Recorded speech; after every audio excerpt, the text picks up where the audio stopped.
Hey guys, welcome back to the channel. This is a story about what if Naruto gets cheated on by RWBY. Before I start, please support for more amazing content and do consider subscribing to my channel and share this video with your friends. This is written by Mr.SamWiseGamgee and link in description and support writer. Let's start the video. Chapter. Prologue. Ugh, Cinder, let's just call it a day. The beautiful raven-haired woman looked over to the owner of the voice with hidden annoyance and gave a calming smile. Just a bit farther, Mercury, we're almost at Vale. Mercury groaned in response but gave no more complaints and just kept walking. Seriously, Merc, would it kill you to shut up for like, oh I don't know, forever? A beautiful mint green-haired girl said with obvious anger in her voice. Well, I'm sure it would kill you if you didn't hear my oh so lovely voice every day. He received a glare. And you just look so hot when you're mad, Emerald. The glare grew stronger. Mercury laughed before giving a mocking wink and continued to move forward. Screw you, Merc, Emerald grumbled lowly. She should at least buy me a drink first. Mercury said with a taunting smirk. Emerald growled in anger and was about to yell at her eternally annoying partner but was interrupted. Enough, both of you. The two arguing teens stiffened at the voice. We're here. Both Emerald and Mercury looked in front of them and saw the walls of the city of Vale. Mercury let out an impressed whistle in response to the sight. Thought to give it to the people in charge, they sure know how to build a city. Emerald just sighed in annoyance at her obnoxious partner before turning towards her leader. So why are we here, Cinder? Didn't you leave Roman in charge because, in your words, we had more important things to do? Emerald asked curiously. Personally, I don't quite know either. Cinder stated simply to her two traveling companions. All I know is that Roman called me and told me that there was something in Vale that required my attention. Emerald gave a look of apprehension. She didn't like the situation that they were walking into. Cinder, are you sure that it's a good idea to come back here? For all we know, Roman could be betraying us. Emerald stopped walking and gave a concerned look to her leader.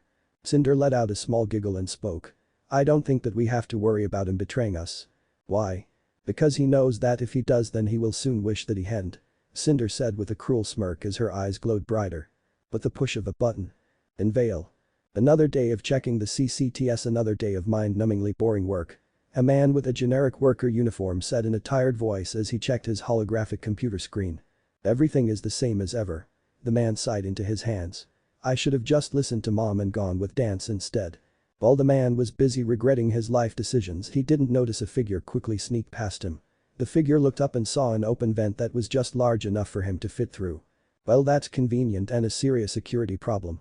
The figure deadpanned. Oh well, less trouble for me. He jumped up and quietly opened the folding vent and quietly moved through the vent. Man, it's a really tight fit, he paused. That's what she said. The figure giggled childishly to himself as he continued his trek through the dusty and tight vent. After crawling for a good 10 minutes, the figure reached a part of the vent where there was an opening to the ground below him.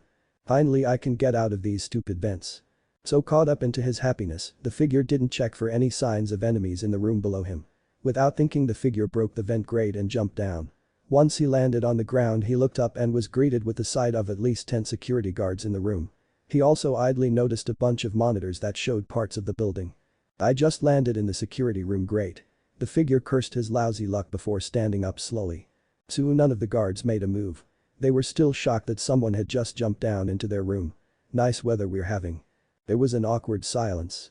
You guys don't talk much, do you? That was all it took. At him. The security guards aimed their guns at the figure and opened fire. Whoa. The figure ran away from the heavily armed security guards that were currently doing their damnedest to try and kill him.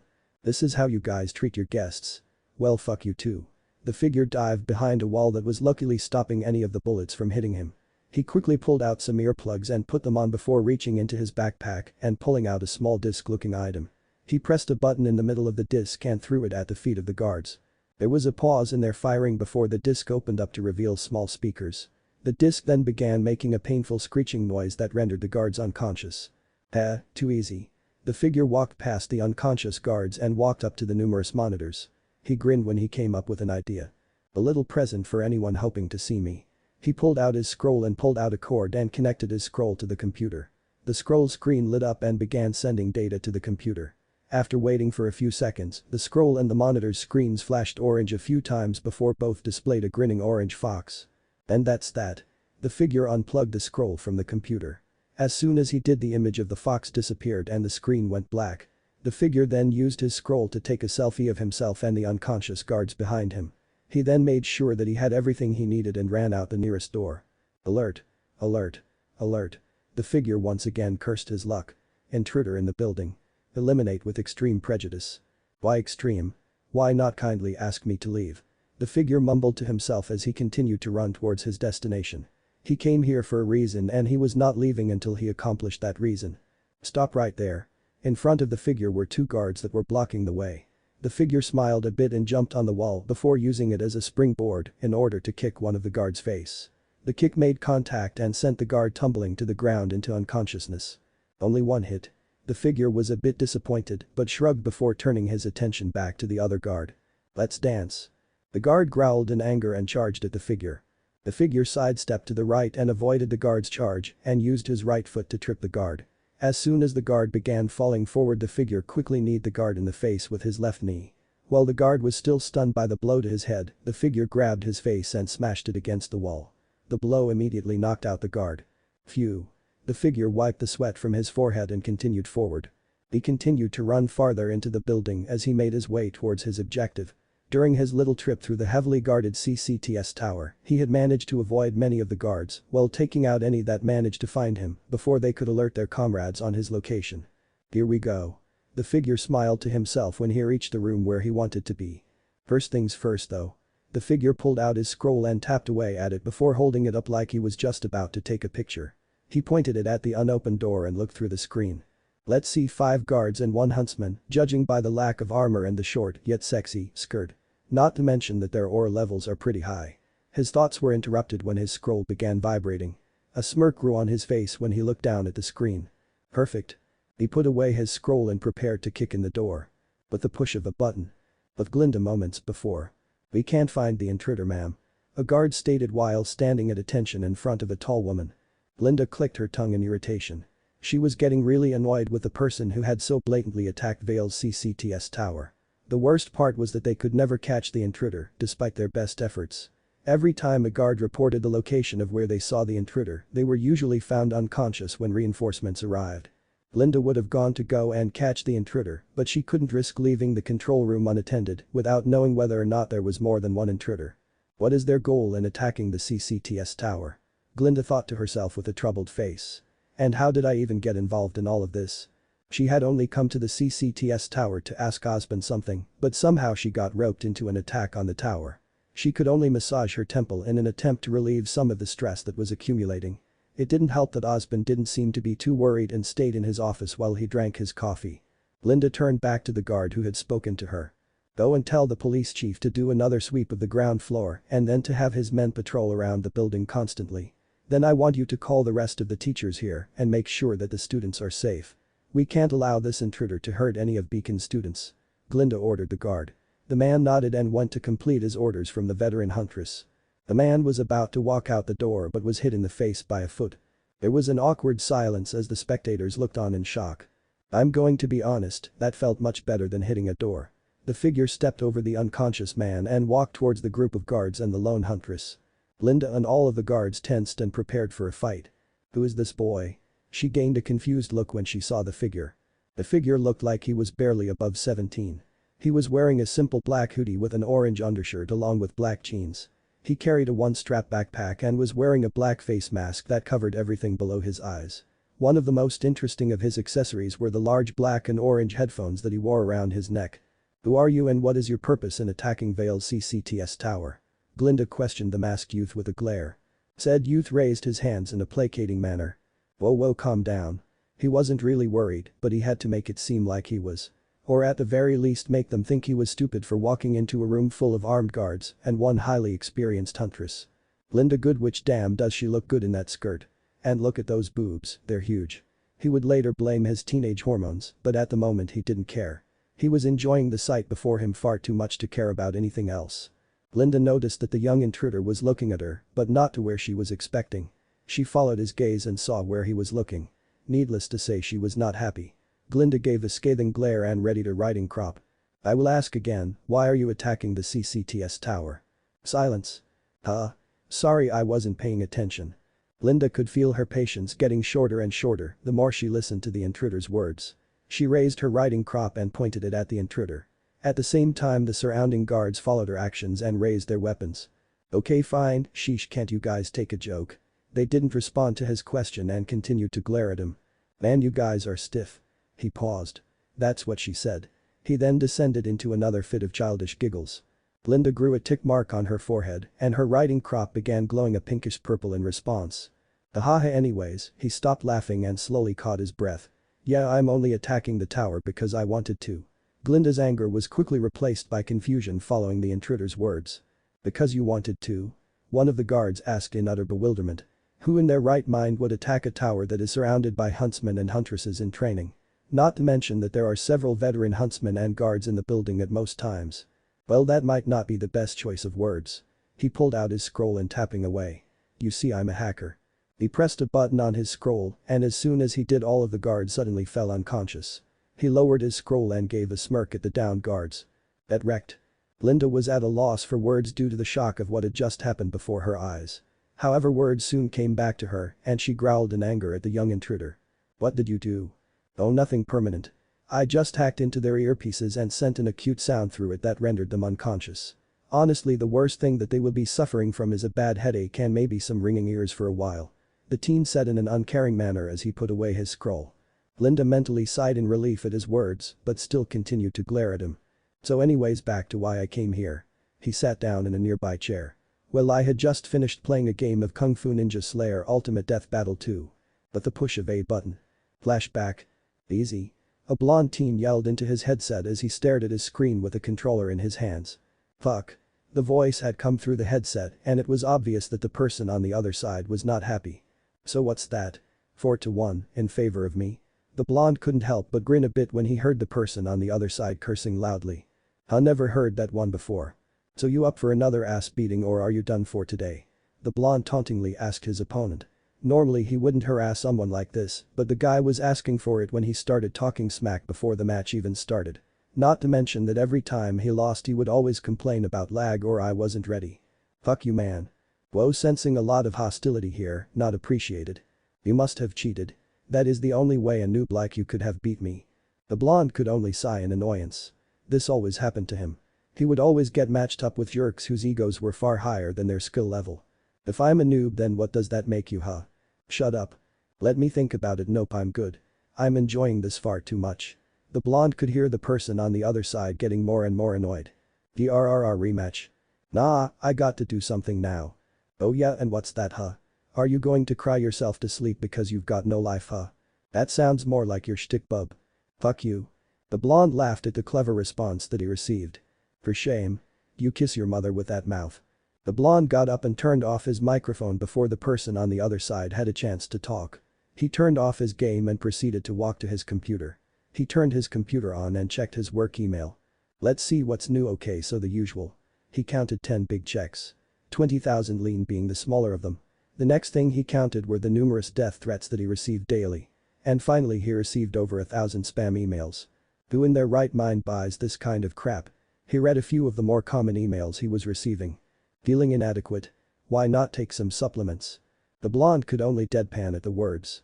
He never understood why someone would want to increase the size of their assets. He heard it was extremely painful and in his opinion was not worth said pain. Besides, it's not like he needed them. He saw a link in the email and, despite his better judgment, decided to click on it. "Okay, that's gross. They didn't need to send me an example." The blonde closed the opened window and moved on to the next email, hoping to forget about the disgusting sight. He did not care to see another man's genitals. "Help, I'm a lost prince from Vacuo. If you give me money so that I can get back to my throne then I will pay you triple the amount. All I need is 10,000 lean." He couldn't help but facepalm at the sheer stupidity of the message.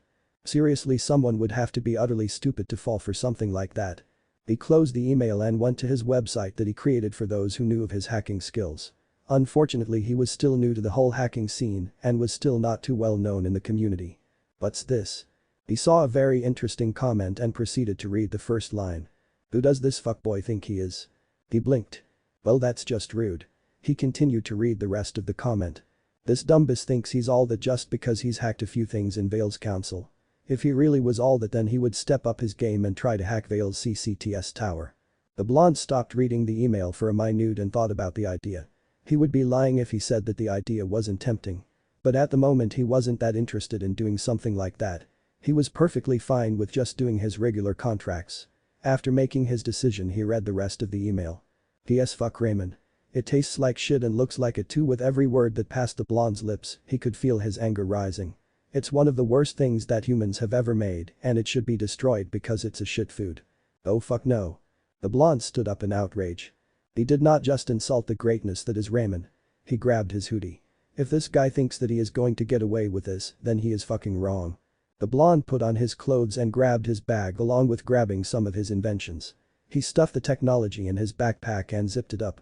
The last things he grabbed was a black face mask and a pair of black and orange headphones, which he put on his face and around his neck. The face mask and the headphones respectively. Okay asshole, he pulled out his scroll. No one fucks with Raymond and gets away with it. Flashback end. And that's how I got here. The figure said simply. He was currently sitting on one of the chairs in the control room with a pipe in his mouth.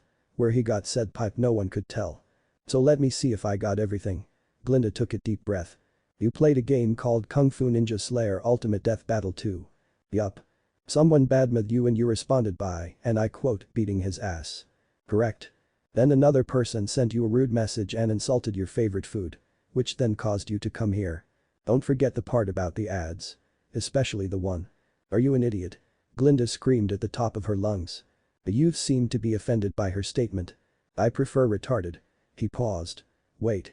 Glinda just rubbed her temple while muttering the word idiot over and over again. She stopped her massaging and looked back up at the young intruder and saw that he still had the pipe in his mouth.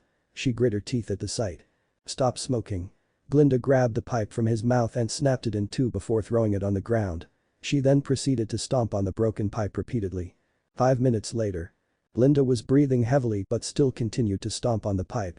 After another few moments she finally stopped. You done? The figure asked in an amused tone. Glinda breathed heavily as she attempted to regain her breath. Yeah. You feel better? He asked curiously. Surprisingly yeah. It surprised her, but she did in fact feel better. It was as though she released all of her stress in one go. She hadn't felt this good in years. Good. The figure then pulled out another pipe. Glinda stared in shock. Oh, there's the stress again. Glinda couldn't help but crumble in defeat. The figure looked on in amusement as he mentally patted his own back for his accomplishment. Could you at least not do that right now? Glinda asked in a defeated tone. Well, I could. He blew out some bubbles from the pipe.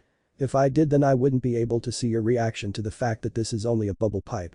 The face Glinda made was everything that he could have wanted. Glinda looked destroyed. She looked as though someone just took a giant hammer and smashed all of her sanity and happiness. Seriously, do you actually think I would ruin my lungs for some relief? Nah fam, I ain't about that life. He somehow pulled out a hat and sunglasses and put them on in the span of 2 seconds. How do you even do that through your mask? Glinda questioned weakly. The figure looked somewhat confused by the question. Like he didn't know himself. Trade secret. If you're going to say that then at least sound like you believe it too. Glinda sighed in exasperation. The figure chuckled sheepishly. Anyways, I'm going to finish what I came here for. He walked over to one of the computers and plugged in his scroll. Glinda's eyes widened. In her defeat she had forgotten why he came here. She quickly stood up and used her riding crop to lift the figure into the air before throwing him to the other side of the room. He hit the wall with a loud thud and crumpled to the ground. I will not allow you to do anything to this tower. Her aura flared. She narrowed her eyes when the figure stood up. He didn't look too affected by the hit and instead smiled a bit when he stood to his full height. So that's how it is. He straightened his clothes. Well, let's do this. The figure pulled back his hood, revealing blonde spiky hair. He then lifted his headphones from his neck and put them on. He gave one final grin before he sank through the floor. Glinda looked on in shock before putting herself on high alert as she examined the room looking for the now missing intruder. Little did she know that the person she was looking for was right underneath her. Okay, so I know I talked a big game, but that last attack really hurt. The figure thought as he walked around the room he had fallen into. Luckily for him it was only a storage room, so he didn't have to worry about running into anyone. I can't take on someone like the famous Glinda Goodwitch and expect to win. He sat down and thought to himself on ways of being able to do something. Well, I could always use my semblance. Nope, too dangerous.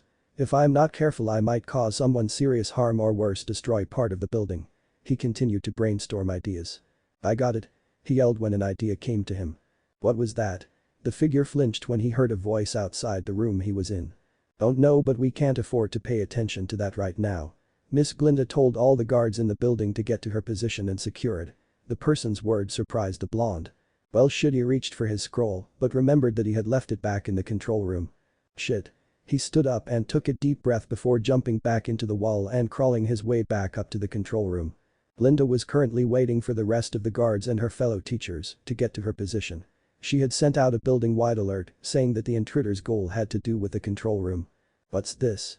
Glinda picked up a scroll. It must be that idiot scroll. She tried to turn it on, but quickly dropped it when she received a slight jolt from the item. Must have put some sort of defense mechanism on it.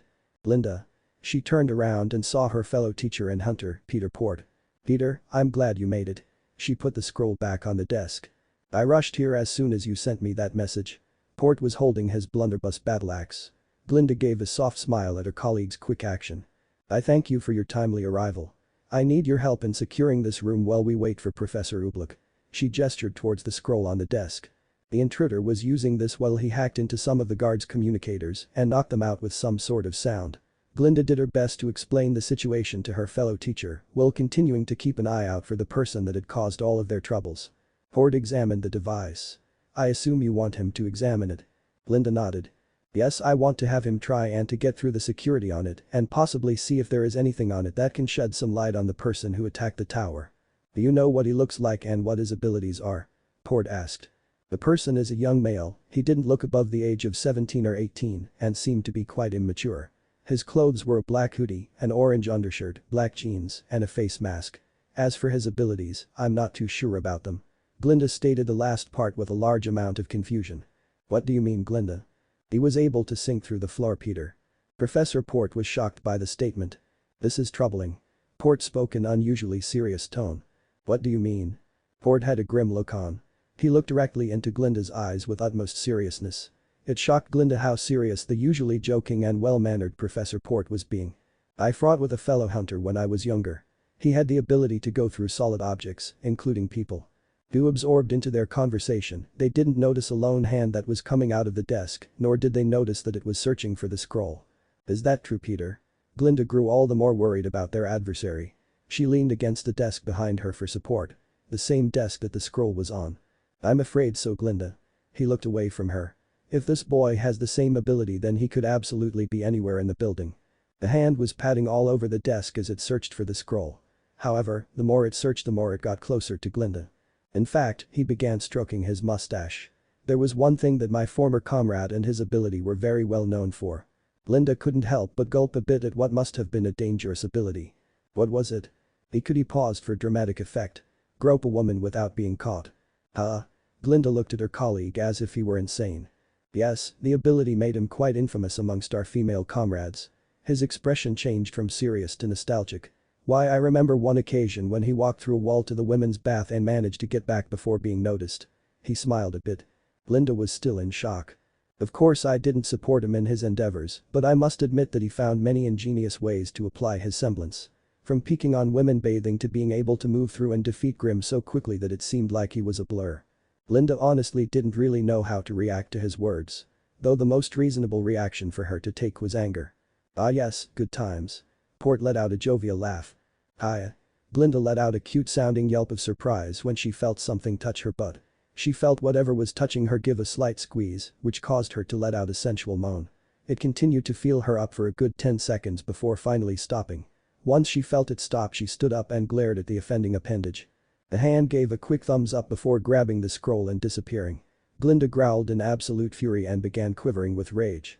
Port, sensing the danger, slowly backed away from the very angry woman and made his way towards the door. Outside the tower.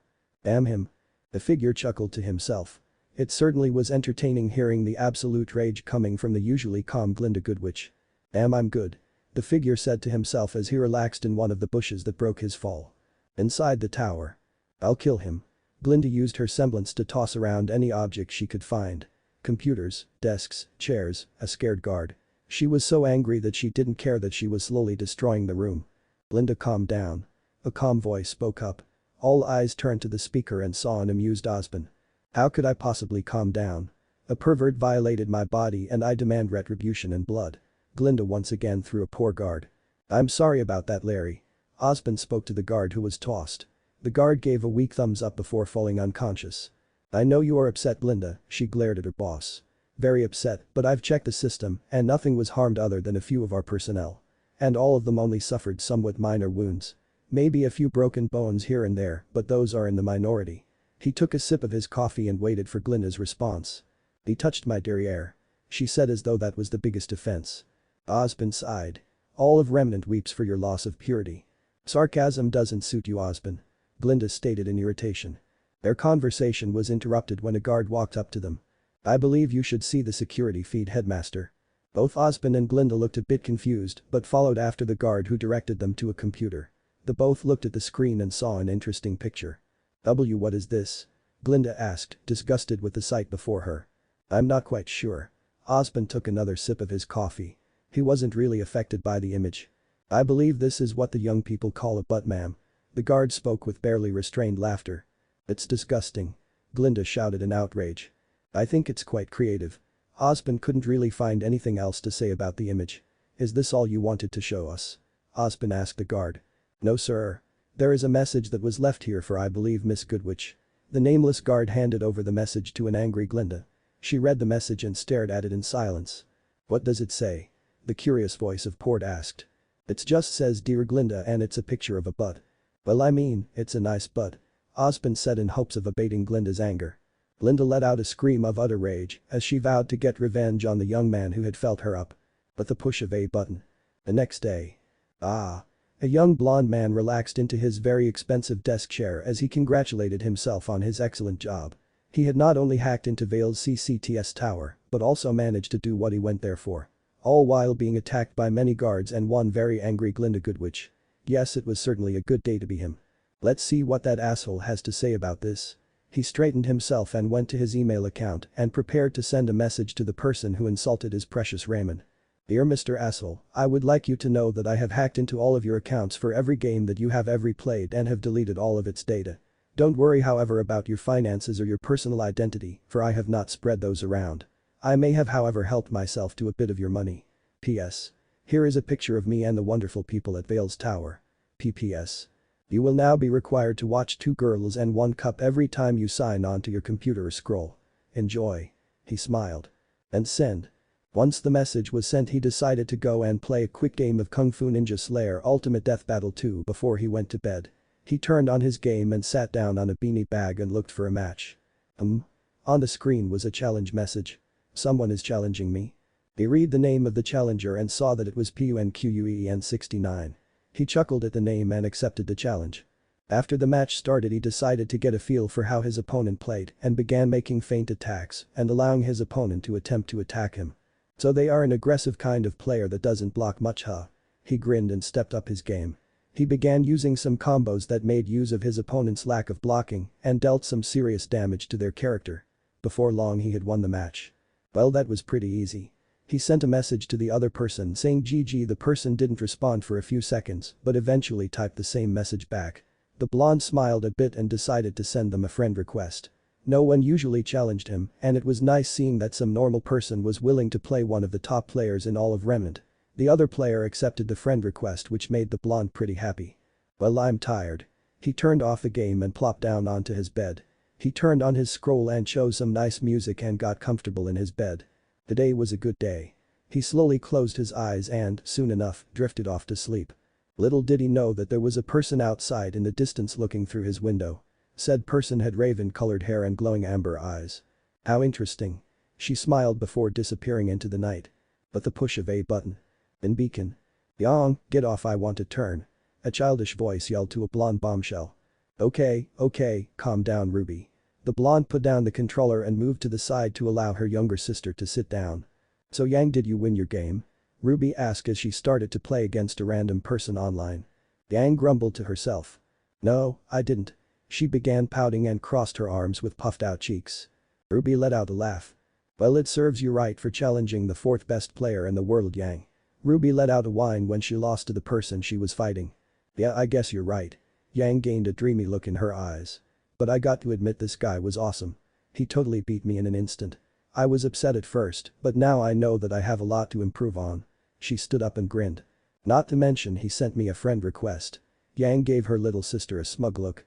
One of the best players in the world sent me a friend request. Ruby stuck out her tongue at her sister. Oh, Yang, you suck. Yang laughed at her sister's antics and went to the bathroom to go and prepare for bed. Ruby, be quiet. A girl in a white sleeping gown yelled in anger. RWBY leaped in fear and hid behind the nearest thing, which happened to be a beautiful black-haired girl. "RWBY, what are you doing?" the black-haired beauty asked blandly. "Weiss was being scary and you were the closest thing to hide behind Blake." Blake just shook her head and walked over to her bed and laid down. She pulled out a book and began reading. "I need my sleep, RWBY, and I can't sleep with you being so loud." Weiss was tired and angry. She did not need her annoying but friendly partner to keep her up when she needed to sleep to prepare for studying. "Sorry, Weiss." RWBY poked both of her fingers together in guilt. Weiss sighed lightly. "It's fine, RWBY. Just please be quieter from now on." RWBY nodded enthusiastically and promised that she would be quieter. Weiss thanked her and went back to her bed to try and sleep. "Good night, Weiss," RWBY whispered to her best friend. Weiss sighed once again. "Good night, RWBY." RWBY followed her team's example and jumped up to her bed and got comfortable. It had been a rough week for her team. They all started fighting their first day as a team and then they found out that Blake was a Faunus and an ex-White Fang member to boot. Then they fought the White Fang at the docks in Vale and almost caught the criminal Roman Torchwick. Yeah, RWBY was a bit tired after all that had happened. She was glad though that everything turned out alright and that Team RWBY was back together. RWBY smiled to herself and drifted off to sleep. "Okay, time for bed," Yang boisterously stated with a big grin. "Shhhhhh." Yang recoiled in surprise at the shushing that she received from all of her teammates. "Oops, sorry." Yang whispered her apology and quietly made her way over to her bed. She did her best not to bother her partner and jumped up to her bed. Man, that game was fun. Yang thought to herself as she thought back to her match with the worldly renowned player. "Next time we meet I will beat you." She raised her hand in the air above her and made a fist. RAMENLOVER 9. Chapter end. Chapter 2. Naruto released a content sigh as he comfortably slept in his bed. "First ramen then the bitches," Naruto mumbled in his sleep. He appeared to be having a nice dream. "Well, aren't you just adorable?" A feminine voice spoke with obvious sarcasm. "Time to wake up, sleeping beauty."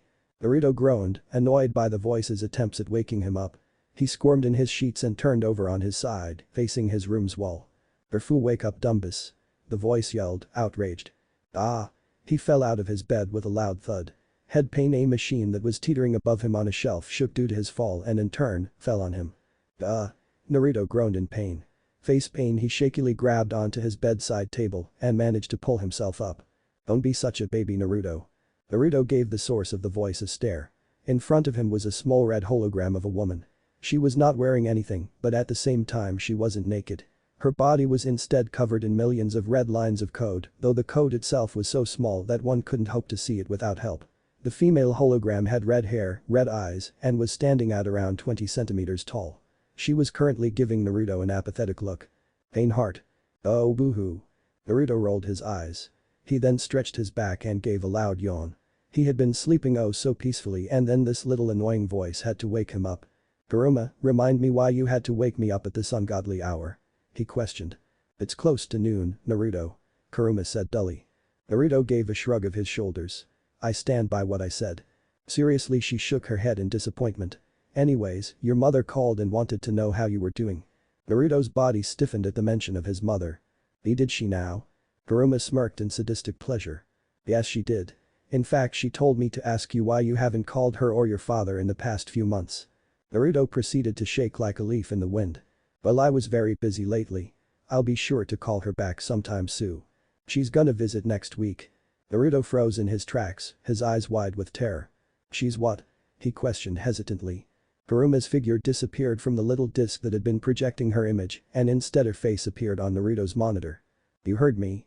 The screen was then filled with calendars that read the exact date, hour, minute, and down to the very second of when she was going to arrive. "Do you hate me, Kurama?" Kurama put on an innocent look. "What? Of course I don't hate you. I mean, it's not like you turned me off for a week and then threw my projector in the garbage for the entire time." Her innocent look turned dark. "Do I hate you? Of course I hate you." Naruto chuckled nervously. "Well, you wouldn't stop bugging me and you were starting to get annoying." Kurama glared at him. "By the way, how did you manage to turn yourself back on?" he questioned curiously.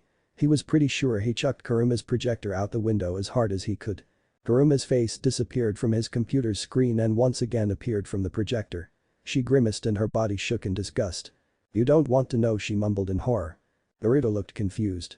He then heard her begin muttering something. "So much scroll hopping, so much porn, too much tentacle porn." He snickered into his hand. It was always entertaining watching his tormentor be tormented. It didn't matter how, as long as she was tormented in some way. He spent far too many days being harassed by the very thing that he created to not form some sort of grudge. Poor little baby. He mockingly taunted in his best baby voice, before laughing loudly. Kurama growled. The next thing Naruto knew was the sensation of one of his nearby drones hitting his face. Why? Kurama huffed in response. You were being a Naruto gave her an incredulous look. Not to mention you were getting too full of yourself, so I had to knock you down a peg, for your own sake. He gained a confused look which prompted Kurama to sigh in annoyance. You may be my creator and a genius with an IQ of 250, but you are still so dumb when it comes to certain things, Naruto. Naruto began sputtering in disbelief. What do you mean I'm dumb? I completed civilian college when I was 12. I was set to take over my parents' company when I was 18. I made a completely self-aware AI that is capable of emotions. What part of that rap sheet makes me dumb? Kurama yawned, unimpressed. The part where you couldn't tie your own shoes until a few weeks ago, you couldn't make your own food, you got tricked by some dude into giving him thousands of lean when you first got your scroll. Naruto gasped. You promised me you would never speak of that again, he muttered in a betrayed voice. Kurama raised her digital eyebrow when she saw Naruto grab his head and begin muttering. So what if I fell for that? It's not like I knew that he wasn't raising money for his sick sister, I was just being content to help us, that's wrong. He began speaking so fast that Kurama had a hard time understanding him. Fine, tell me I'm a gullible worthless piece of trash. Naruto yelled out before sobbing comically into his hands. A genius inventor, and this is all it takes to make you into a sobbing wreck, geez. Kurama sighed. Why couldn't I have been invented by Minato-sama like Jaiuki and the rest? He's so much better than this sorry excuse for a creator. She thought to herself, depressed. She thought back to the history of her creator's father. The Namikaze conglomerate owned by Minato Namikaze. A company so huge that it even rivals its competitor, the Schnee Dust Company. The company itself has a monopoly over anything military and even has quite a hold on dust manufacturing, second only to the Schnee. Though, its true strength is in its technological advancements in medicine and in robotics, specifically in AI design.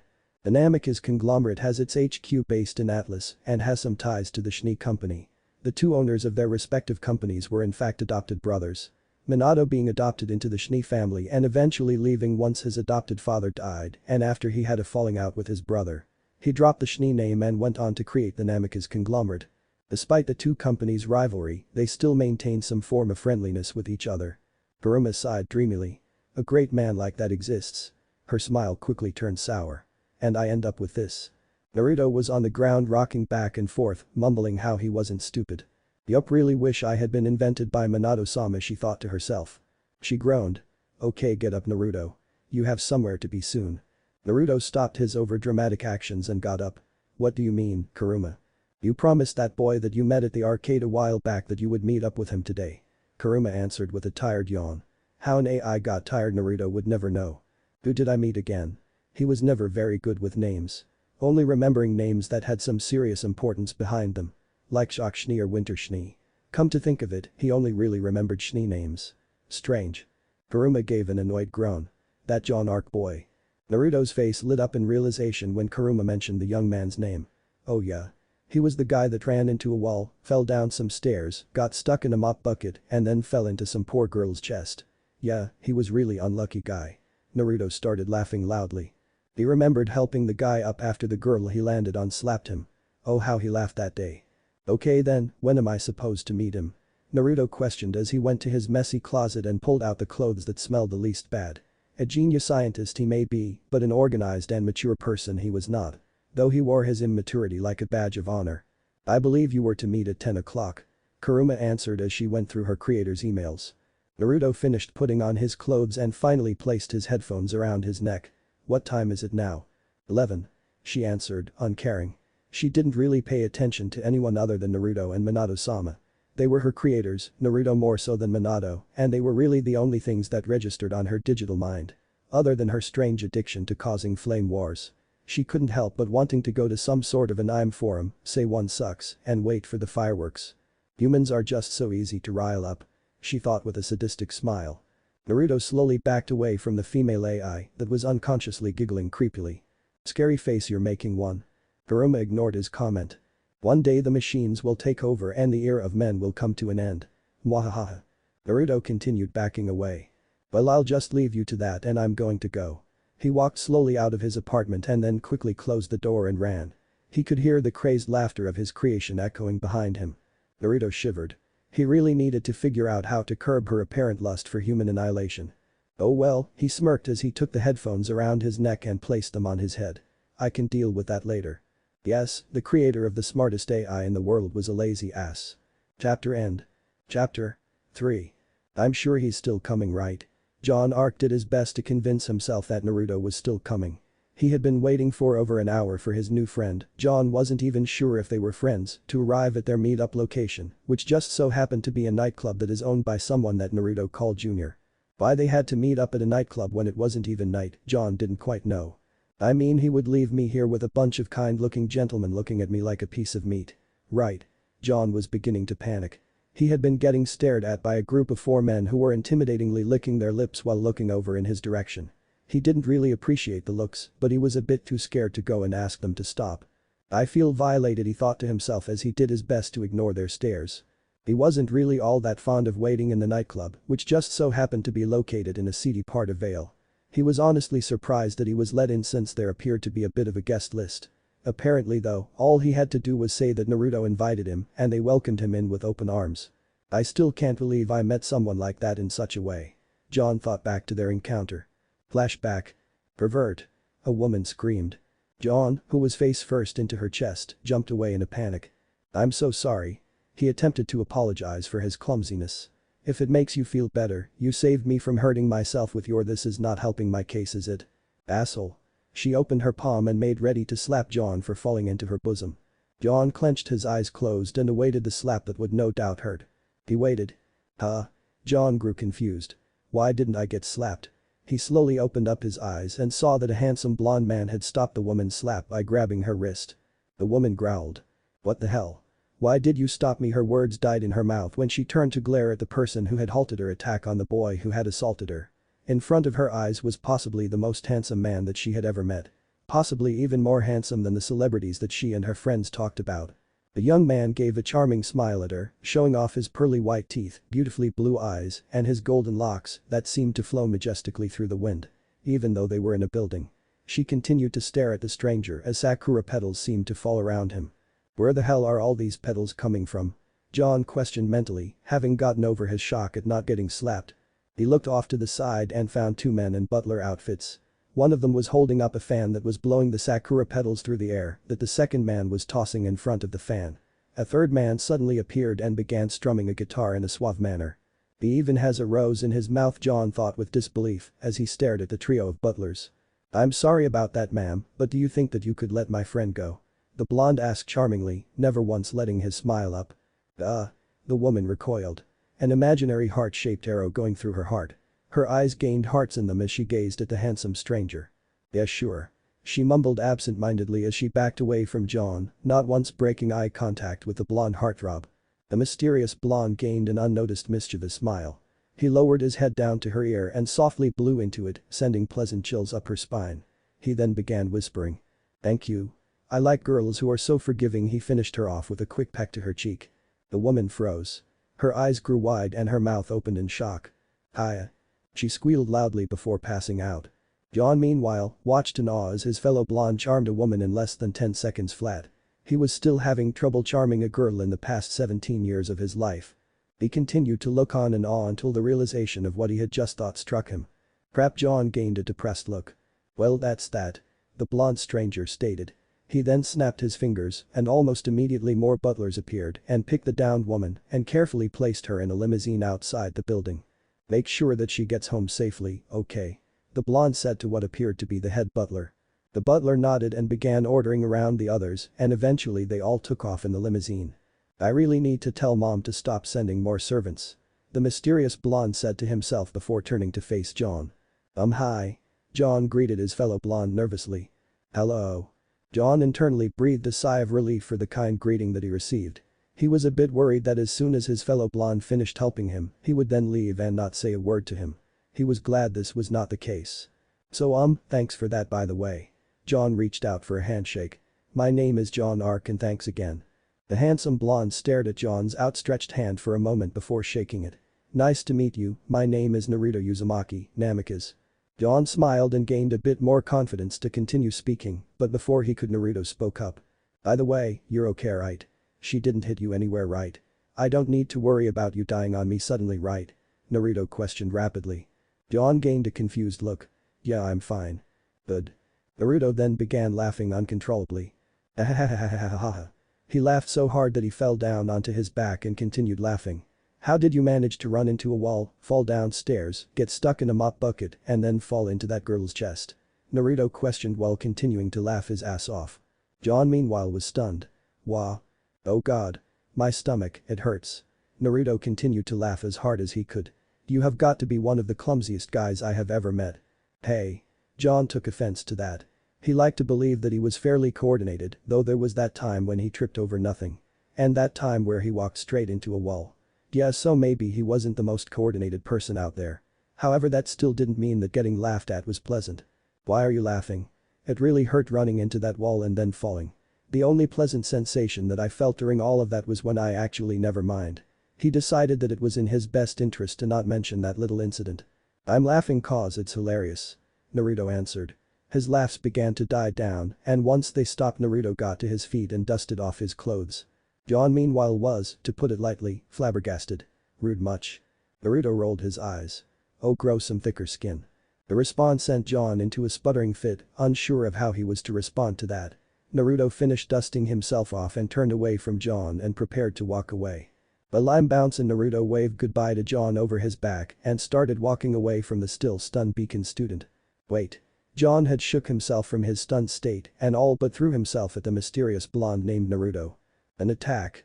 Naruto reacted on instinct and turned around quickly and then proceeded to knee Jaune in his crotch. With his leap forward stopped, Jaune let out a sound more akin to the sound one heard when letting out the air or helium from a balloon than a voice. Jaune then promptly crumbled to the floor, cradling his family jewels. Why? Jaune managed to squeak out his words in a high-pitched voice. Naruto looked a bit embarrassed. Sorry about that.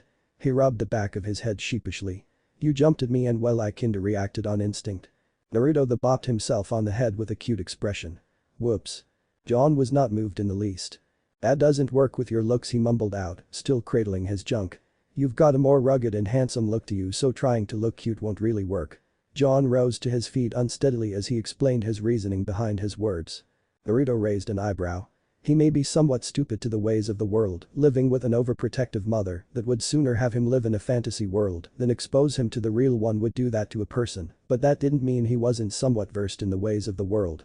He had learned much in his time away from home and it was time that he put that newly gained knowledge to the test. If I remember correctly he's hitting on me. Yes, that was the only logical conclusion that Naruto could find. An expression of realization formed on his face until it abruptly switched to an awkward one. Look, I know I'm good looking, Jaune deadpanned at the rather narcissistic comment. But I'm not really interested in guys. Naruto did his best to, in his mind, let his fellow blonde down easy. It was Jaune's turn to look confused. Huh? What do you mean what? Jaune's expression changed to shock. You've got it wrong. I wasn't trying to hit on you I was just saying that your good looks wouldn't fit the cute look damn it, I need to learn when to shut up.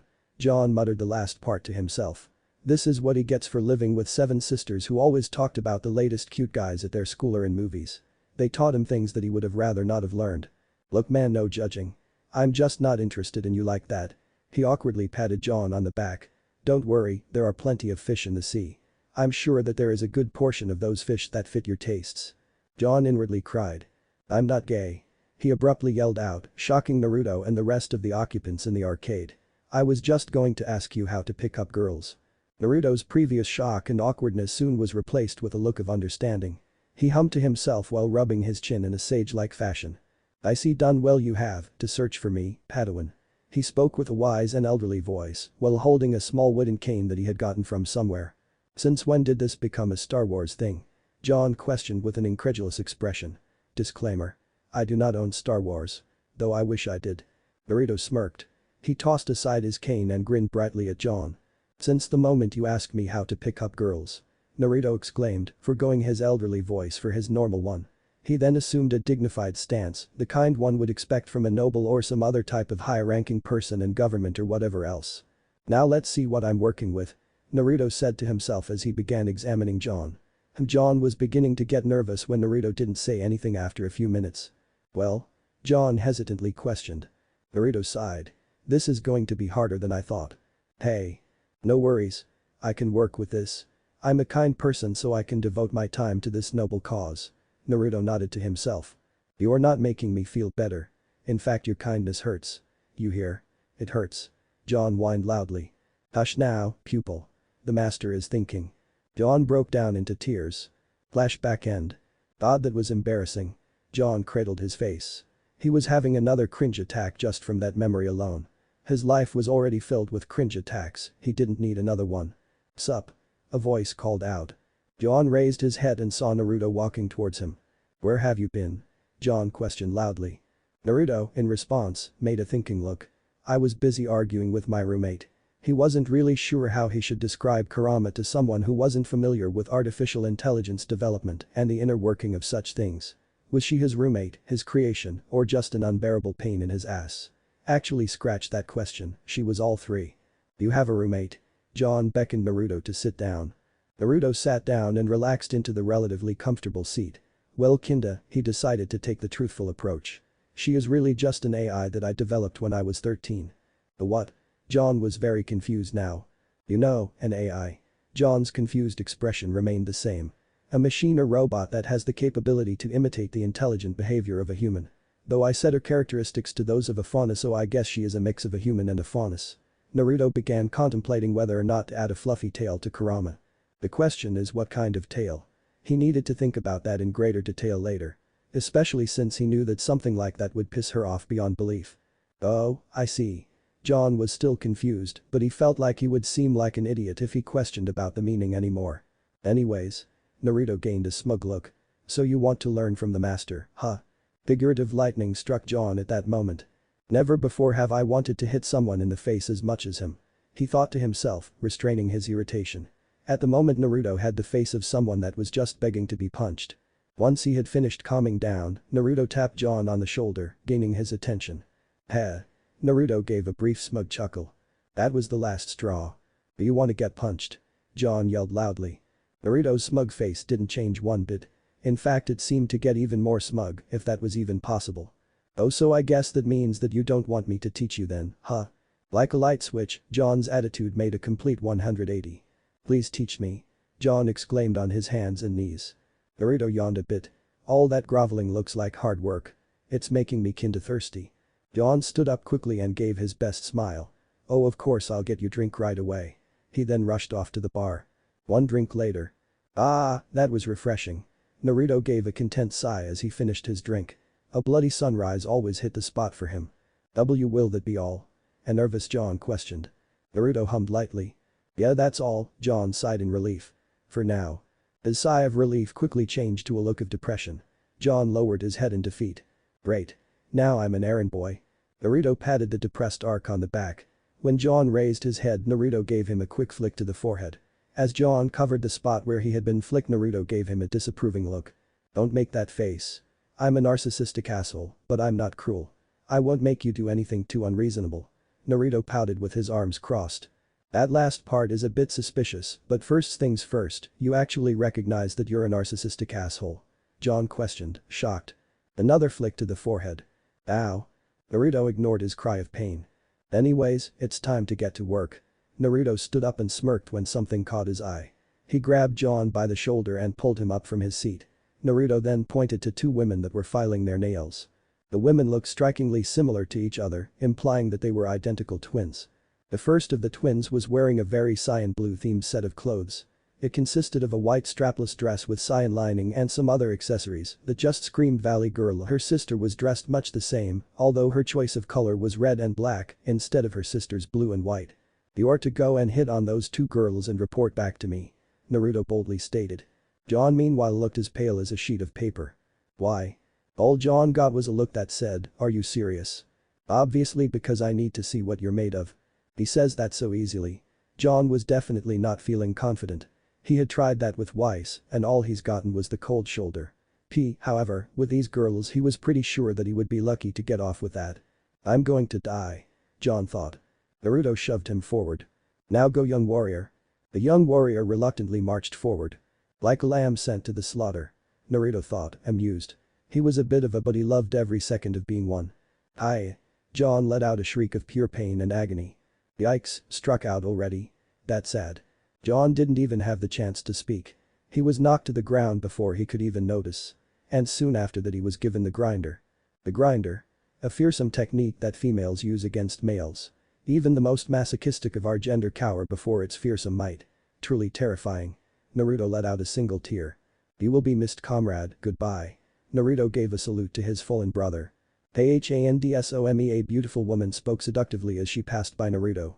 Naruto's attention quickly changed from Jaune to the new woman before him. Jaune? I don't know Jaune, who that? He thought as he stared at the absolutely gorgeous woman that was walking away from him. He guessed that this was one of those hate that they're leaving but love to watch them go kinda moments. When the woman noticed that she had caught Naruto's attention, she upped her game.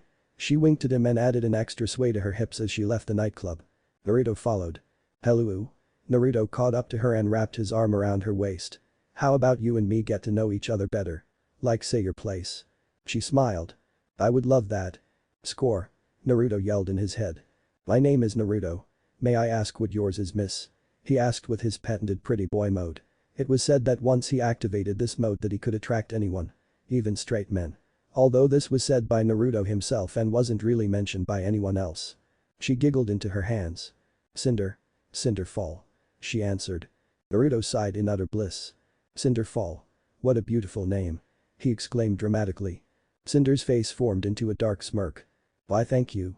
Naruto was not aware of the amount of trouble he was asking for by following after Cinder. Not in the slightest. Chapter end. Chapter 4. This is not how I was expecting this day to go. Naruto stated out loud to the three people that surrounded him. He was currently strapped to a chair with what appeared to be belts and he had to say that they were really uncomfortable and were starting to chafe his skin. Damn it, he needed his smooth skin. That was one of his selling points to the ladies. Just shut up and this won't hurt one bit. Emerald muttered, annoyed at their captive. Naruto ignored her and continued talking. I came here expecting to get some nookie and what do I get instead? A bat to the face and getting abducted by two hot chicks and some dude. He should have known something was suspicious. Probably around the time when Cinder told him her home was in a dark and creepy looking warehouse. But knew he had to go and be all horny and look where it got him. In a dark and creepy looking warehouse strapped to a cold metal chair with his hands behind his back. I'm pretty sure this was in a porno I watched. He shook the thought away. This was not the time for trip down memory lane. Though he did remember it being a hot porno. Great, now he's got a half chub going on. Anyways, back to the situation at hand. Stupid libido, I'm never trusting you again. A moment of silence. Oh, who am I kidding? I love you, my libido. If Naruto's libido had a physical form, he would be hugging it. Mercury gave their new friend a curious look. You don't seem too worried about your current situation. Aren't you worried that we might be cannibals or even some sort of serial killers? Naruto snorted. If I was to be murdered, eaten, or both, I would be fine as long as it was those two beautiful ladies that did it. He winked at Emerald, getting her roll her eyes. She tightened Naruto's binds tighter, causing him to let out a yelp of pain. Are women the only thing you think about? Cinder finally made herself known as she spoke up. She was currently sitting on a chair and was watching her underlings tie up their captive with a bored expression. This wasn't the way that she really wanted to spend her day, but she was interested in the blonde boy and felt as though he could be a huge asset. Only around 80% of the time. The rest is wondering how I can be so damn gorgeous. Naruto gave Cinder what he assumed was a smoldering look and managed to get a small amused smile out of her. If nothing else, he at least amused her. Good enough. He knew he was probably laying it on a bit thick, but right now he needed to think of him as a non-threat as he planned his marvelous escape.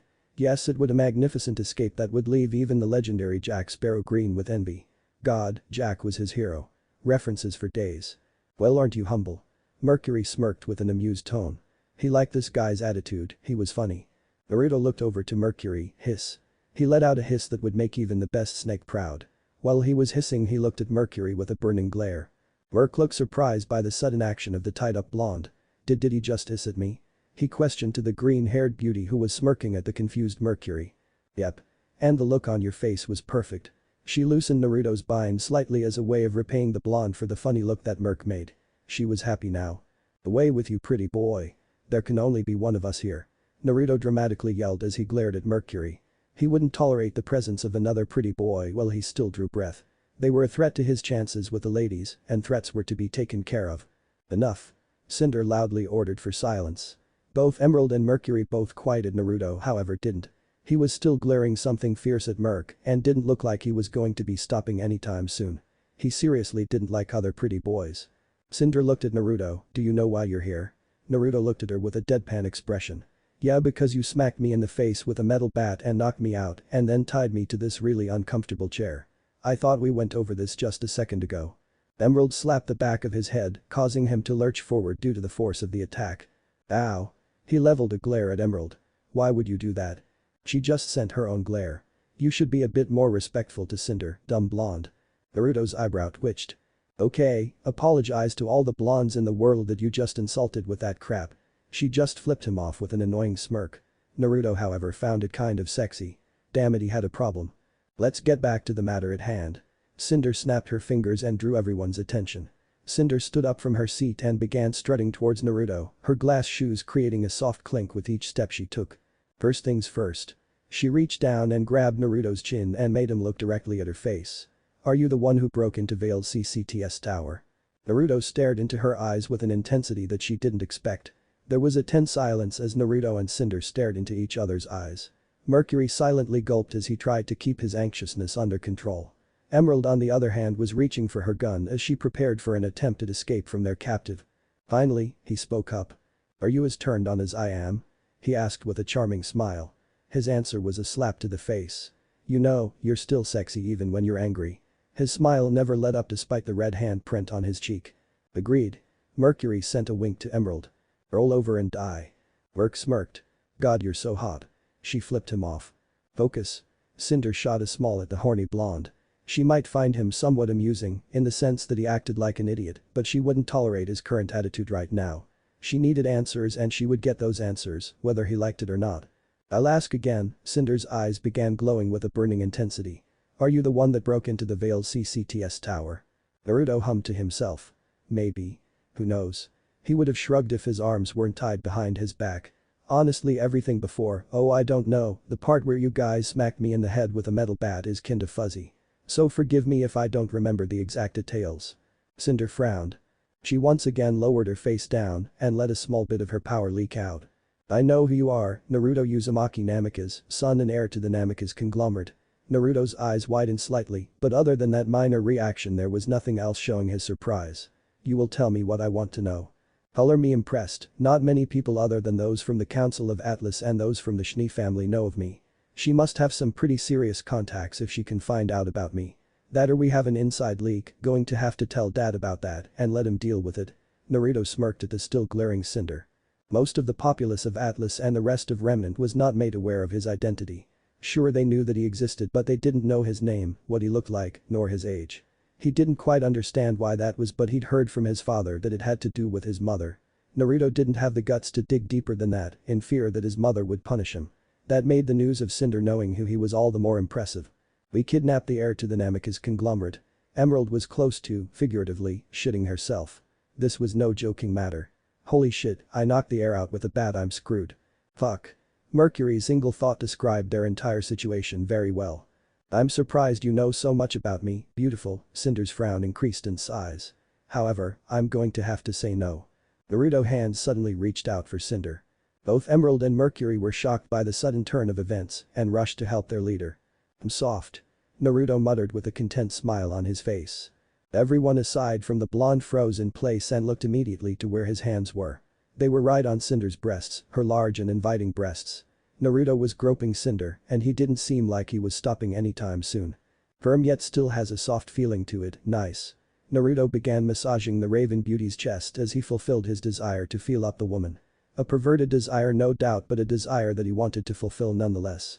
Cinder was, surprisingly, not screaming or acting embarrassed like most of the women he encountered and did such actions with. Instead she had a small tinge of red in her cheeks, but other than that there was no significant reaction.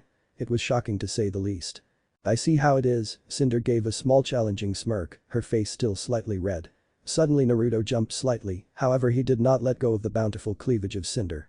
But the Cinder had reached out and grabbed Naruto's hands, and instead of pushing them away, she instead forced them to grope her chest harder. She then leaned down to the point where her mouth was right next to Naruto's ear. "If you agree to help me then I'll let you do more than just touch." She then gave a quick lick to his ear. AI Naruto had never felt like this. What did this feeling mean? And why was he feeling so turned on right now? Well. What's your ANSWER? I don't know why, but this little act of hers is getting me excited. Maybe I'll keep quiet a little longer. He shook his head to get rid of any stray and or perverted thoughts. Damn it, I need to focus right now. Be strong, Naruto Uzumaki. Don't focus on her beautiful boobs or her gorgeous face, or even the way her dress reveals her legs and butt. He kept quiet for a moment. Oh no, Naruto muttered lowly to himself. Cinder, seeing that her current actions weren't enough, decided to get things moving faster by sitting on his lap in a sensual position. The kind of position that could be seen an entirely different way depending on the angle of which you were seeing them. Cinder then began lightly grinding on Naruto while whispering in his ear. Don't you think it's time to talk? I'm sure that this is just killing you. She's right. I gotta be honest, I'm losing my grip on a lot of things here. The imaginary words shame, dignity, pride, will, and control immediately went flying out of Naruto via his mouth. He was sure that if he didn't do something soon, then he would probably end up doing something that he would rather not do right now. I.e. become submissive, or maybe he would enjoy it. His feelings were pretty confused right now. Fine, he begrudgingly muttered out. Yes, I was the one to invade Vale's CCTS tower. Cinder smirked victoriously as she immediately got off of Naruto and walked away from him.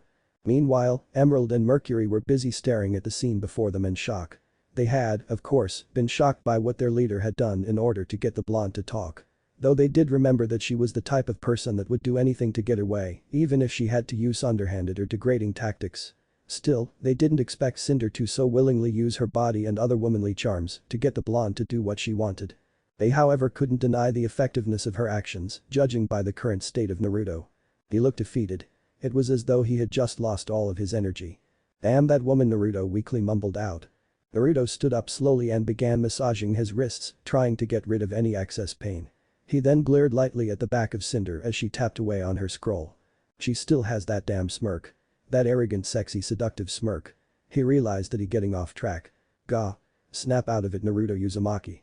He slapped his face repeatedly in hopes of getting rid of the confusing feelings that he was getting when he looked at Cinder.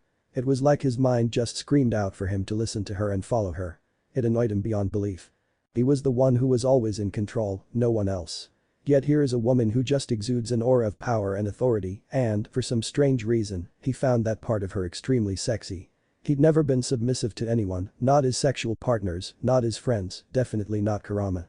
The only person who he could think of that he listened to without question was probably his mother, but that was more out of the fact that she had pounded it into his mind to have an almost unquestioning obedience to her. His father was somewhat the same, but he still didn't command as much respect and obedience from Naruto as his mother. Naruto. The aforementioned blonde was shaken from his thoughts when he heard Cinder call his name. The confused blonde sighed, annoyed to an extent. Yes, Cinder. Now that we've come to an agreement, Naruto didn't like where the conversation was heading. I would like for you to help us with something. He really didn't like where this was going now. Cinder walked over to Naruto and showed him her scroll screen. On the screen, there were multiple cargo ships that carried the SHNI logo on their hulls, signifying that it was most likely a dust shipment. It didn't take long for Naruto to connect the dots. You want me to help you steal from the SHNI? Naruto questioned in disbelief.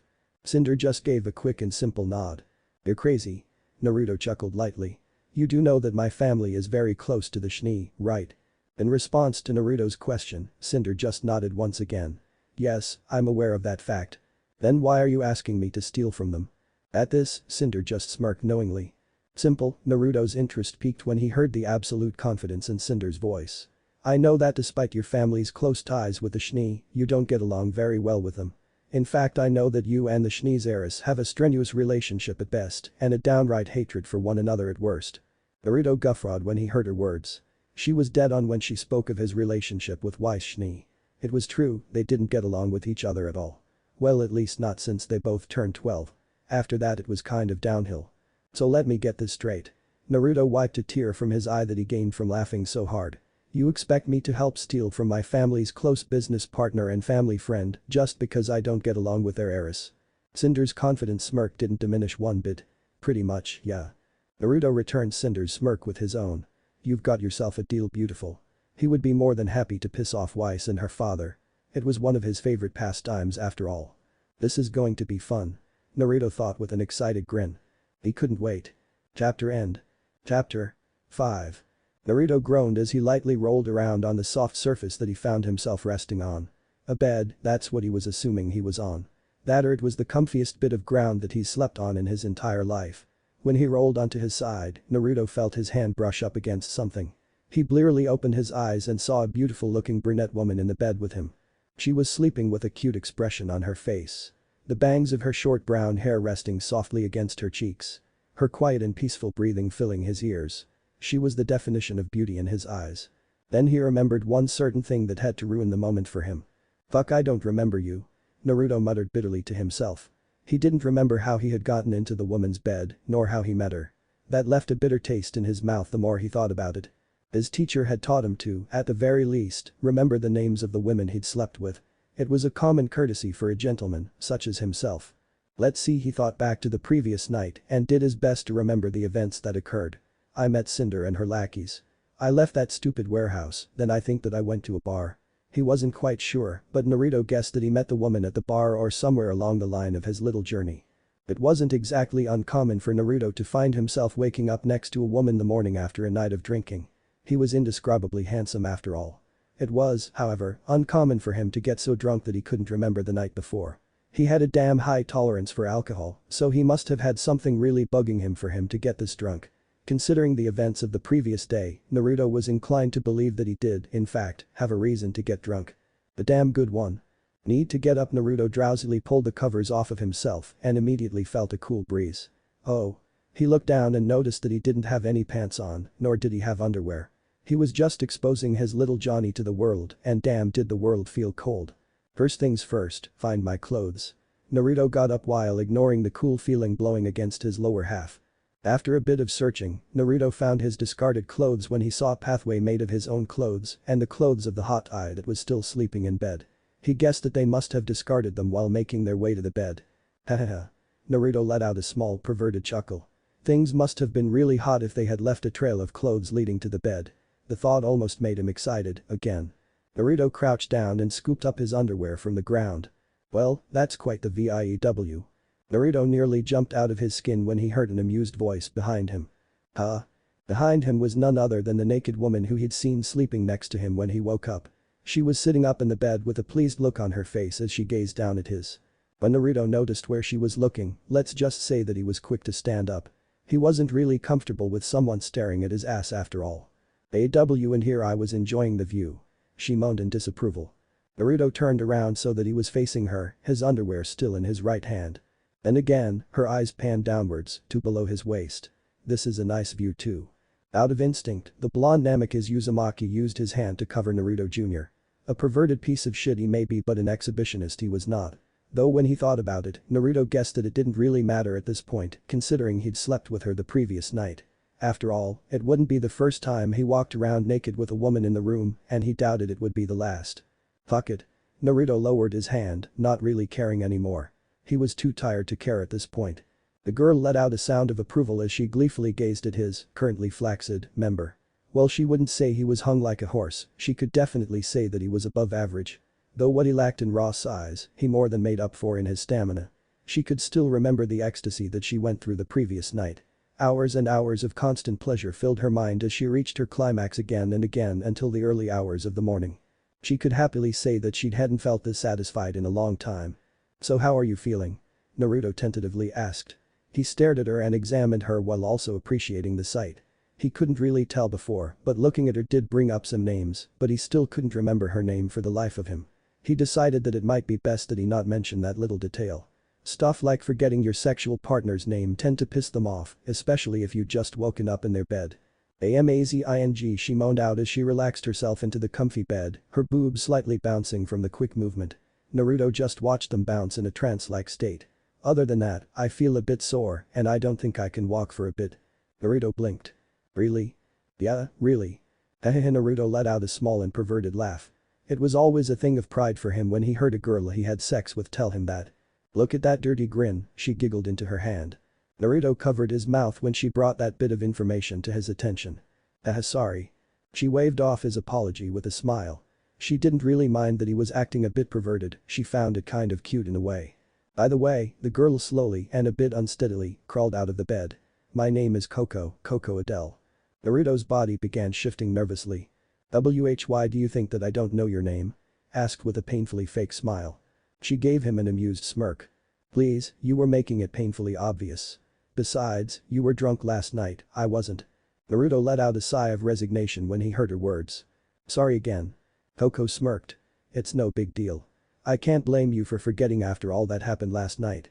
She steadied herself as she got out of the bed and carefully made her way to pick up her clothes that had been discarded on the floor. She picked up her panties and calmly slid them on and then moved on to the rest of her clothes. I know I shouldn't, but I'm enjoying this show far too much right now. Naruto contentedly watched Coco put all of her clothes back on. It was certainly a view to behold, one Naruto would not soon forget. I can practically feel your staring. She stated with amusement in her voice. Naruto quickly averted his eyes from her voluptuous body. Damn it. Caught red-handed. Master would be ashamed. He groaned when he heard the sound of Coco putting on her clothes and he'd just missed an amazing sight. Well, I'm done. She said teasingly. Naruto weakly cheered. Coco smirked as she looked at the depressed blonde. He certainly is a strange one, she thought to herself. She had found herself a very interesting guy. You know, I didn't say that you had to look away. She confessed with yet another amused smirk.